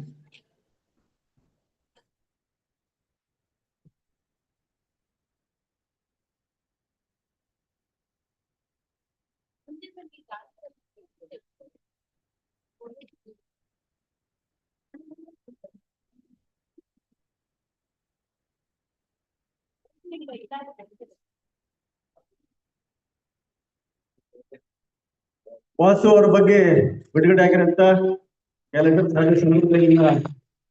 ಈಗ ಪ್ರತಿ ಪುಟದಲ್ಲಿ ಅವ್ರು ಏನು ತರಬೇತಿನಲ್ಲಿ ಬಳಸ್ತಾ ಇದ್ರು ಆ ಮಾಹಿತಿ, ಸಣ್ಣ ಸಣ್ಣ ಪ್ರಯೋಗಗಳು, ಅವರ ಕೋಟ್ಗಳು, ಪದ್ಯಗಳು, ಇವನ್ನೆಲ್ಲ ಕೂಡ ಈ ಕ್ಯಾಲೆಂಡರ್ ಒಳಗೊಂಡಿರುವಂಥದ್ದು. ಹಿಂಭಾಗದಲ್ಲಿ ಮಾಹಿತಿಯನ್ನ ಕೊಟ್ಟಿದ್ದೇವೆ. ಇದು ಅವರ ನೆನಪಿಗೋಸ್ಕರ ನಾವು ಬಿಡುಗಡೆ ಮಾಡಿರುವಂಥದ್ದು. In the memory of soil Vasu P. Srinivas, we are releasing this calendar, and I will request all the delegates to release the calendar, and I request Santosh Kaulgi to speak a few words. Boss.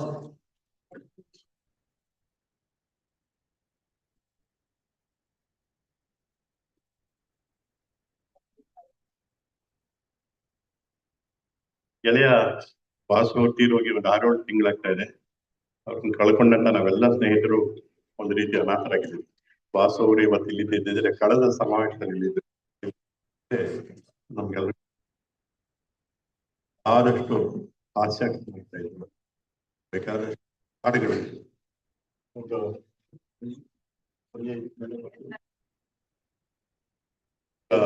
ನೆನಪಿನಲ್ಲಿ ಅವ್ರು ಹೇಳ್ತಿದ್ದ ಒಂದು ಹಾಡನ್ನ ಅವರು ಚೆನ್ನಾಗಿ ಹೇಳಕ್ ಬರಲ್ಲ, ನಾನು ಮತ್ತೆ ಮಲ್ಲಿಕಾರ್ಜುನ್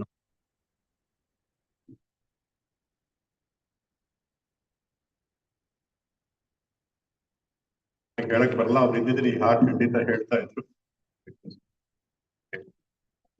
ಸುರಲೋಕದ ಸುರನದಿಯಲ್ಲಿ ಬಿಂದು ಸುರಲೋಕದ ಸಂತಸವನ್ನು ತಂದು ನವ ಸಂವತ್ಸರ ಭೂಮಿಗೆ ಬಂದು ಕರೆಯುತ್ತಿದೆ ನಮ್ಮನು. ಸುರಲೋಕದ ಸುರ ನದಿಯಲ್ಲಿ ಬಿಂದು ಸುರಲೋಕದ ಸಂತಸವನ್ನು ತಂದು ನವ ಸಂವತ್ಸರ ಭೂಮಿಗೆ ಬಂದು ಕರೆಯುತ್ತಿದೆ ನಮ್ಮನು ಇಂದು. ಮಾವಿನ ಬೇವಿನ ತೋರಣ ಕಟ್ಟು ಬೇವು ಬೆಲ್ಲಗಳ ಒಟ್ಟಿಗೆ ಕೊಟ್ಟು, ಮಾವಿನ ಬೇವಿನ ತೋರಣ ಕಟ್ಟು ಬೇವು ಬೆಲ್ಲಗಳ ಒಟ್ಟಿಗೆ ಕೊಟ್ಟು, ಜೀವನವೆಲ್ಲ ಬೇವು ಬೆಲ್ಲ ಎರಡೂ ಸವಿವನೆ ಕಲಿಮಲ್ಲ, ಎರಡೂ ಸವಿವನೆ ಕಲಿಮಲ್ಲ. ಸುರಲೋಕದ ಸುರ ನದಿಯಲ್ಲಿ ಮಿಂದು ಸುರಲೋಕದ ಸಂಪದವನ್ನು ತಂದು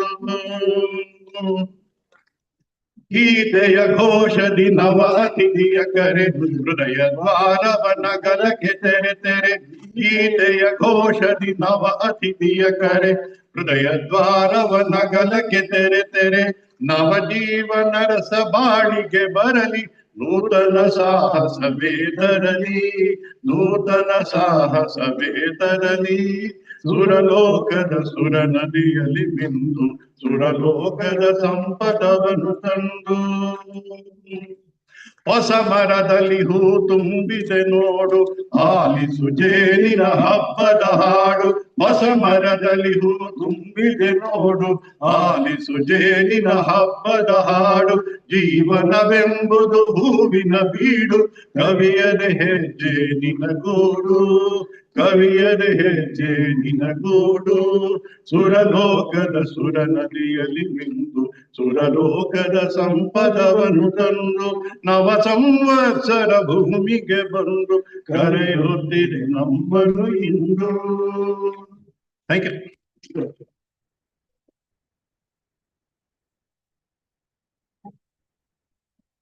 Thank you once again to the panel for this wonderful morning, and I will hand over to Kavita where she can tell you what the rest of the day is going to look like. We have a special plenary about Tirunelli Agri Producer Company, TAPCO, 5 minutes from now. Actually, we are running late. But I just want to tell you that after this, it requires extreme discipline from all participants to actually make use of the sessions that we have planned for today. At 11:30, you will go into the Science Bhavana, except for ones who want to take part in discussions related to organic and natural markets, markets for organic and natural produce, and even certification related issues will be discussed. And that will be in this auditorium. Otherwise, the 7 parallel sessions are Seed sovereignty. Today the discussion will happen in Kannada. That's Science Bhavana room number 1. HT crops and non-chemical weed control. That's in Tamil medium today. Only Tamil discussions will happen on the topic in science building room number 2. Farmer wildlife conflict mitigation. It will happen in Malayalam, and that's science building room number 3. Labor in agriculture will happen in Telugu in science building room number 4. You can interact with Subhash Sharma ji in great detail for 1.5 hours in a parallel session in science building room number 5. Raghava of Aikantika will talk about natural farming and natural living leading to joyfulness in room number 6. And like I said, organic and natural farming markets in this convocation building auditorium. Once again, I'm requesting facilitators of this session to see whether you can close it in a staggered fashion. All of you should not time it to closing exactly at 1 o'clock. We might have a bit of a trouble at lunch space in the basement if everyone comes at the same time. See how you can stagger it out. 1 to 2 p.m. is lunch. And once again, we expect participants without being told. Please go to your respective rooms, whatever topic interests you. At 2:10 p.m., parallel sessions will begin once again in Science Bhavana. There are 8 parallel sessions. Seed sovereignty in room number 1 will be in Tamil in the afternoon. HT crops and non-chemical weed management is in Telugu in science building room number 2. Farmer wildlife conflict mitigation, Kannada, room number 3. Labor in agriculture, this time today afternoon will be in Malayalam in room number 4. Then we have a very important discussion on free trade agreements. All of you are reading newspapers. We know what is happening with India coming under pressure from the Trump administration. So there's a special focus on, please do not get up and leave. Sessions are not over. There's one more plenary that's going to happen now. Please take your seats. I'm only letting you know what the rest of the program is. Free trade agreements in science building room number 5. కూర్చోండి ఇంకా session అవ్వలేదు please కూర్చోండి ఇలా లేచి ఒక్కొక్కరు వెళ్తే వేరే వాళ్ళంతా కూడా లేచి వెళ్ళిపోతారు doctor K Ramakrishnappa and a natural farmer from Maddur Taluka of Mandya district called Radha Krishna. They will talk about creating food forests in science building room number 6. And we have Julie Kariyappa, pioneering organic farmer from Krakadona farm in Mysore district near HD Kote in science building room number 7.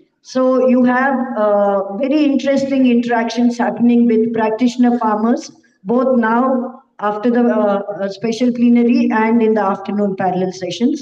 In the afternoon also, we once again have a session on markets for organic and natural produce right here in the convocation building. And now I hand over to Anantu to start the session related to TAPCO. Please stay on. The TAPCO initiative is extremely interesting and good to learn from Wayanad. Anantu.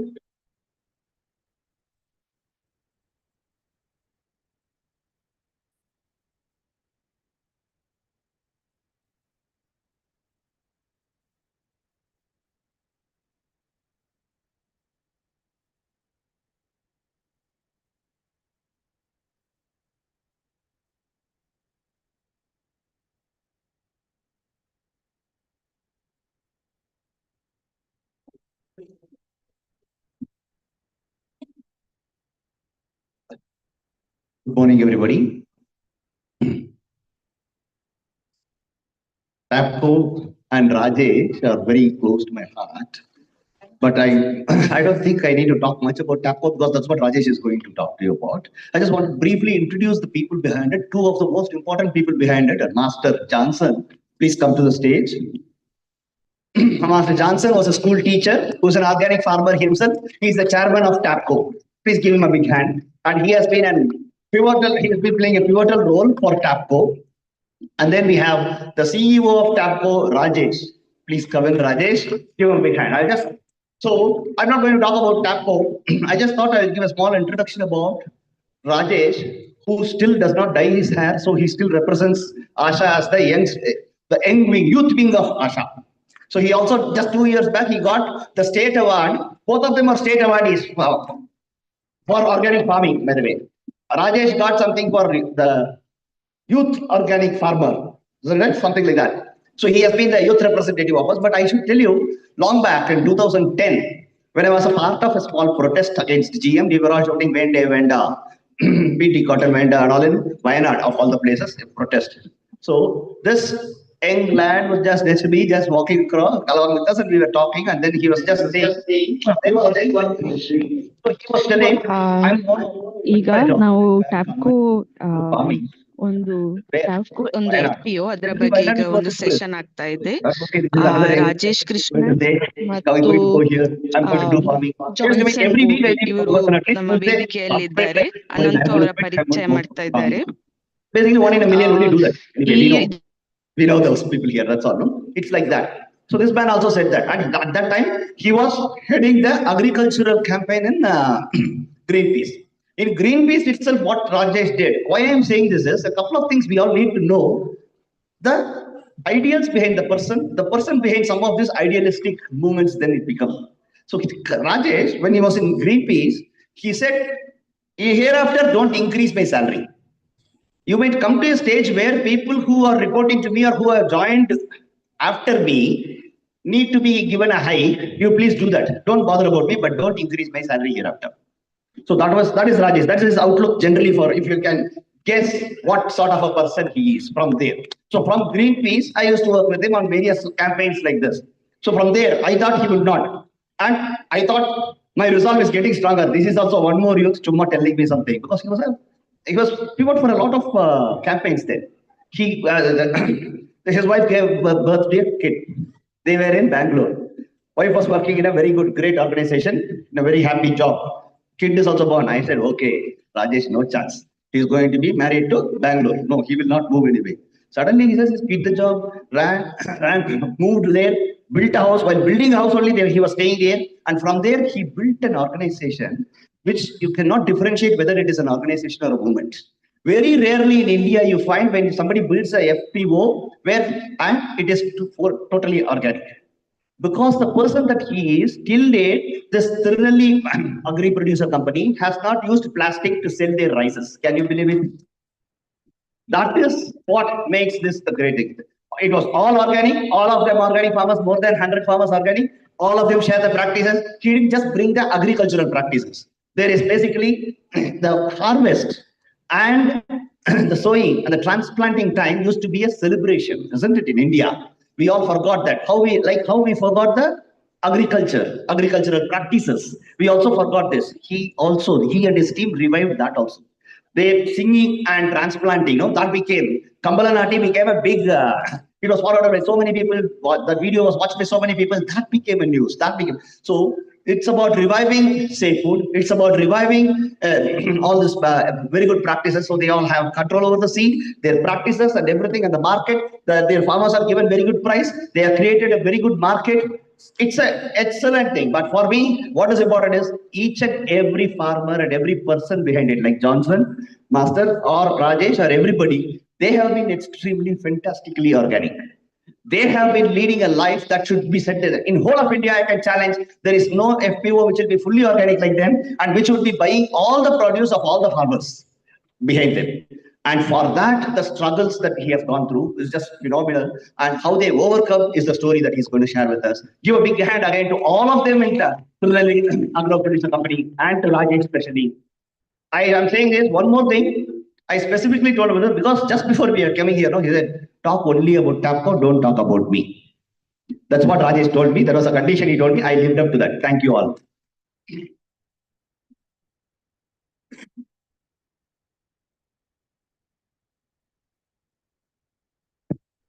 Namaskar. So we have only 20 minutes and Anandu took 5 minutes of this about me. So I hope the organizers will keep that in mind and give us 5 minutes extra. Usually, when we do presentations, the initial line that I use is, we are a farmer producer company based out of Wayanad. But sitting in this room, I'll be a lie. We are a farmer producer company which has people from all over, and it's not just farmers who are part of this team. If you look at TAPCO, if you look, I can see so many people, so many faces since yesterday who would either be our consumers or be our retailers or be the philosophers behind this movement or be the friends who had backed us up when we were in difficult times or be our farmers or farm workers. Almost everyone is here in this room. So TAPCO, if I introduce it as a farmer collective based out of Wayanad, it'll be incomplete. It's a farmer-producer company which is alive and kicking because a lot of people beyond the cultivators have come together to keep this alive and join this interesting journey. We also are celebrating our 10th year of existence now. 2016 is when we started. I don't know who's managing this. Okay. Keep moving. Yeah. So when somebody asks what is TAPCO, TAPCO is multiple things for multiple people, and even in this room, multiple people have different idea of TAPCO. TAPCO for farmers for sure is an answer on seeds, availability of seeds, information on weather, helping them in understanding soils, in management of pest diseases, and all that in the cultivation of traditional varieties of paddy in Wayanad. It's also an assured market for farmers. We'll come to, I'll be explaining all these things, but in a gist, TAPCO is all this. It's an experiment for many, including the civil society or for the government agencies on farmer collectivizations. The usual arithmetics that you see on farmer collectivizations is there will be a government scheme which says that you need to reach out to 10,000 farmers divided by 10. You should have 100 farmers in a collective or 1,000 farmers in a collective, and into 10 is 10,000. We don't work that way. We are a very different creature that way. We only have 124 farmers that we reach out to and give all the services. We are a farmers group which is organically growing, which is not just cultivating organically, but growing also organically. And it's also a social enterprise. We do business. We do serious business. Because the money that comes from that is the one that sustains this dream. And we are an assured supply of organic traditional rice around the year for our retailers. Many of them sitting here know us. When we decide on a particular variety, particular price through the year, they are assured of that quality and price. For consumers here and consumers everywhere, we are an assured place of quality and taste and a lot of nostalgic feelings. It's also a space where a lot of on-farm research happens. So, like Anantu said, we can't be bracketed into one particular lot. We are many things and for reasons. Next, please. So this is a landscape where this cultivation is happens. While TAPCO lives in the hearts, minds of people across, this is a landscape where the cultivation happens. Next, please. And the belief that takes us forward has the shape of an auto rickshaw, one of the most popular vehicles we have in this country. And this idea was also given by one of us sitting in this room, Kapil Bhai. I don't know where he's still in this room. Kapil Bhai once came to our place and started talking to our farmers. And at the end of the day, when we are sitting together, he said, if you want to take this movement forward, you want to take any such transformative movement forward, you will have to work on these three things. Markets definitely will bring farmers together because there is price, there is revenue, which is much needed, so farmers will come. But for them to remain with that movement, you need to also support with techniques and technologies to answer challenges they have on the field. And third and most importantly, philosophy. Why are we doing this? Since yesterday, we have been hearing many people talk about it, but that question of why are we doing this? Why are we doing what are we doing? A very important question to answer. And that's an answer that needs to be collectively found out also and collectively driven. So these three principles also drive TAPCO. And upon that, we also believe in the other three things of if we are doing a social enterprise, then it should definitely believe in ecological sustainability. The plastic thing he talked about is because we seriously believe it. The social justice part, the pricing thing that we are ensuring, we believe is part of the social justice. So is the ensuring organic food to people in our society. But it's also important to look at the economic viability of it. So these three things are things that we, like Gandhi's talisman, we all have studied in the. These are three things that we ask ourselves whenever we are challenged by a situation. Next, please. And the two challenges that all farmers face in this country and maybe beyond this country are that of markets and climate. And the reason why they are challenging is because of the uncertainty they have. And that's what we tried to answer. In 2016, when we were, as a collective, trying to come together, there were 10 of us farmers. Most of them are sitting here also. We have been together for a long time. It's a small SHG called as Sautada. These are 10 farmers across a paddy field in our village. And every Wednesday evening, we meet on top of a tea shop and talk about everything under the sun. Like I was listening to the session yesterday of Kalasapakam farmers and how by the lakeside they sit and talk about everything, every important issue in this world. We were a group of 10 people who would sit on a top of a chai kada, tea shop, and be talking about every other issue under the sun. And at some point we felt that it's not enough talking, we should do something together. And at that point, thankfully, since Johnson Marsh was also very keen on going in the direction of organic and traditional conservation of traditional seeds, we said, why don't we do paddy cultivation together? We were anyway doing it, but let's do it together and let's try traditional seeds this time with it. And from that year onwards, then came challenges, one after the other. Like any farmer or farmer collective who wants to do organic farming will be faced with the challenge of what do we do with the produce that we have at the end of the year. And that thought always happens once the production is done. And for us also, that was a reality. Cultivation happened, good produce, good yields, and then we are stuck with the produce. What do we do with the produce? And that then came the thing of, should we create an institution to do this marketing? And that's how Tirunelli Agri Producer Company, as a farmer producer company, was registered.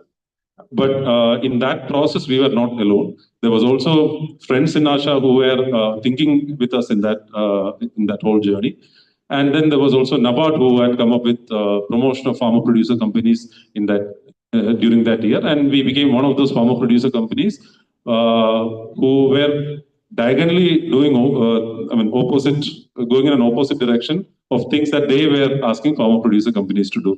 The starting thing itself is that any farmer producer company here knows it.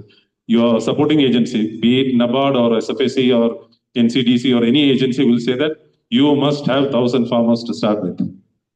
We told them we will at max over 3 years have 50 farmers. Because the decision is farmers. They have to decide whether they want to be in a farmer producer company and take the risk of running an enterprise. And we have maintained that growth pace. And I see that Nachiket is asking me to increase the pace. So how do we address those two challenges? And we felt that the three things that we need to work definitely is seeds, then there is crop management and markets. And with seeds, thanks to the growing movement of conservation in this country, we have many farmers who have and organizations and collectives who have come forward to start conserving seeds. So you'll have farmers who will be conserving 100 varieties of paddy or many varieties of vegetables, etc. Johnson Marsh himself conserves around 80 varieties of paddy. And they all do it as a in situ conservation. They cultivate and conserve. But then when you're a collective and you want to increase the area under traditional seeds, you need serious quantity of seeds, quality of seeds and quantity of seeds. And that's where TAPCO got in. Next, please. And started working on purification of traditional varieties as well as multiplication of seeds so that we can give those seeds to the farmers. And that we have been doing for the last 10 years. One of the reasons, and this we do not just for our farmers. In fact, even the State Seed Authority, when Kerala State Seed Authority decided to give traditional seeds in their seed distribution program, we were the ones whom they reach out to for seeds, and we did sell them seeds. Next, please. But for farmers, we don't sell seeds. We do a seed sharing thing. In the beginning of the season, they can take any seed that they want, and by the end of the season, they should give back seeds. Is the arrangement. So apart from seeds, the other important thing is that of extension. If you look at the way chemical intensive farming has spread in this country, it is also thanks to a very effective extension system. And we felt that the way to reverse it or way to change the direction is also to have an effective extension system. So we joke in TAPCO that we had an extension officer recruited before a CEO was recruited. So we actually have a very effective extension team. We have an extension officer, a field officer, and a research assistant. Some of them are also here. And they are the face of this organization for farmers. Many farmers these days don't know enough of Rajesh Krishnan or Johnson Marche, but they know our field officers very well. There are people who keep going back to the farmers on a fortnightly basis and work with them from soil, not from seed to markets, but from soil to post-harvest things. And we do soil analysis of all farmers, and not just once, but for all farmers, since it's paddy, we do a pre-sowing as well as a post-harvest soil analysis to see how the trends are. And then for select farmers, we also do over the season 4 times. And it's also data collection to understand how soils are performing when we have moved into organic farming. And there are pest management, there are sessions by experts that keeps happening. Then there are melas that we attend as a collective. This is from the last Mysore Mela. We are planning to have another photo this time so that we can show it in the next Mela. And then we have engagement events in our panchayat where students come. Next, please. Next, please. The other most important thing that we feel that is required in the natural farming organic movement is a generation of knowledge. And that generation of knowledge, we believe that we should not wait for somebody else to create their knowledge and bring it to us. If you look at the textbook understanding of extension, it is about bringing knowledge from lab to land. We feel that has been the biggest destroyer of knowledge in the agriculture system. The knowledge that farmers possess has been completely sidelined and been made to feel inferior because of that. And that's what we wanted to change and see how do we bring in the knowledge of farmers into the system, back into the system. And Johnson Marsh has been playing a very big role in it. Maybe he can talk. So this is from his field, he has a rice diversity block where he cultivates around 80 varieties this season. Talking about TAPCO, I think I have to mention the 5 pillars that we have. I'll take you for a ride, for a walk. As you walk, you see the soil crying. There are millions of microbes, but then one of them stands out and says, I want to be saved. They are spraying pesticides, they're destroying us. The whole eco balance is destroyed. We have to survive. Okay, so TAPCO has input production unit as one of those pillars, where we have all the supplies for all our farmers. We need farmers to get all that they need. Every farmer cannot have everything in their field. So we have this particular spot where we supply. We make all this manure like Panchagavyam, fish amino, Jivamardam, organic compost with the locally available cheapest materials. All thrown away things, we convert them into black gold. We supply it to the soil. So the soil is happy. The first pillar is already done.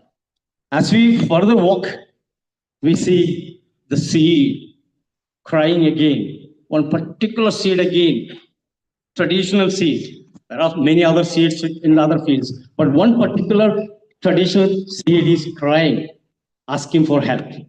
We want our kids, our children to go into the next generation.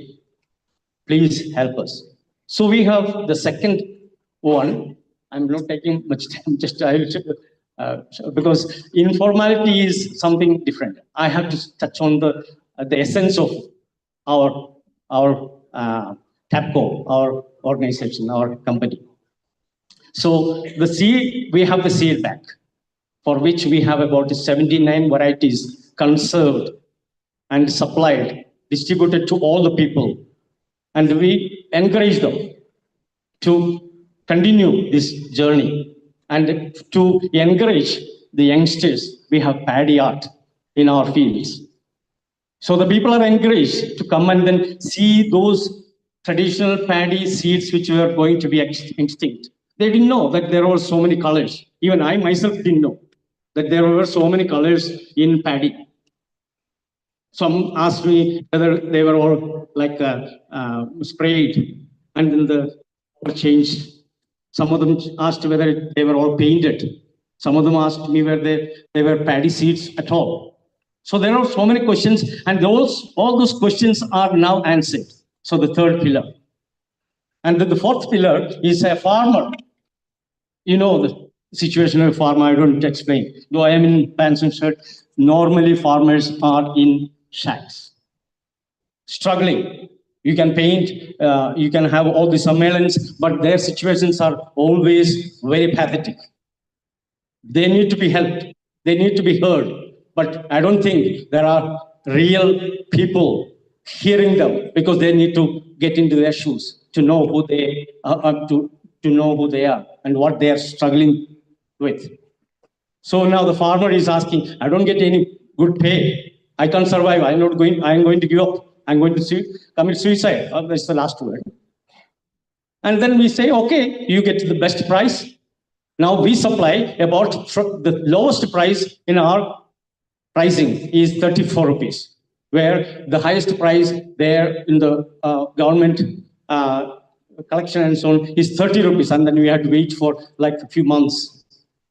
Here on the spot, 34 rupees to 130 rupees as per the varieties. Imagine, the farmer is encouraged. And then the last one, as you walk, you find different types of people, different experiences. And then you find children going to school. They're asking, what is all this happening? And we give them an answer. There is an answer. There is a possibility that you can get a good environment, good cultivation, and then all these things can be continued. Of course, I missed one pillar, and the last pillar is the people, those who are walking, they are healthy, and the ambulance is going, and they stopped, and then we asked them, what is the problem? And they said, we are unhealthy. A lot of people are being shifted to the hospital. So we said, no, we have an answer to your problem. The answer is that we are going to supply you with rice with bran. And then the bran has almost 80% of the nutrients, vitamins, fibers, all the other stuff needed. And then we give that also. So is that a warning for me? And then I'm going to conclude. The customer, the last pillar of our TAPCO is the customer. Customer needs to have healthy food. Definitely, all those people, those who eat rice without bran, with bran, will be healthy. I guarantee you, even a sugar patient can be healthy. I don't encourage all the people to come all of a sudden with 100% bran, but then you can at least start with 50% of bran. Bran has everything in rice. We are all rice-eating people. So, anyway, as a conclusion, because Rajesh has to continue with all the other stuff of the company, it is a local solution to a global issue. Let's start from here, from us. Each individual has the responsibility to hand the baton to the next generation. Thank you. Thanks, Marsha. So I was reminded that we need to wind up quickly. So two things. Just one of the challenges that we spoke about was of markets. And how do we address the markets challenge is by ensuring that there is fair price to the farmer. There is full procurement from the farmer, something that Anantu was mentioning. Farmers don't have to wait for somebody else to come in and sell their stuff. When a farmer in our registered farmers group says that their paddy is ready, we go to the farm gate, wherever the farm paddy is kept, make the payments and take the stuff. Then these prices are decided pre-sowing. So we have a differential pricing mechanism where 34 rupees is for the variety which has the highest yield and 130 for the variety which has the lowest yield. And these prices are decided before sowing when farmers sit together. And based on that, the farmer can decide which variety they want to grow. So this whole thing about farmers deciding on varieties based on yield has been removed by that. Thank you. TAPCO story cannot be ended. That's the truth. I mean, 20 minutes. I'm very sorry. At Asha, if it was Mahatma Gandhi or Jawaharlal Nehru, they also would have been given 12 minutes to talk about India's freedom struggle. That's Asha for you. But we have the whole time outside that you can converse with them. Right now, you're all running late for the other sessions, the parallel sessions that you may like. You may all please want to walk towards the science building and then have your lunch and then come back. In between, if you think you have to support and help Asha, there are these beautiful girls who are carrying beautiful pots. You can just throw all the Gandhi photos that you have. Thank you. See you all. Yeah, while you do all of that, I still have a mic. So while you do all of that, there is also a TAPCO stall in the exhibition place. So please do visit us. Thank you.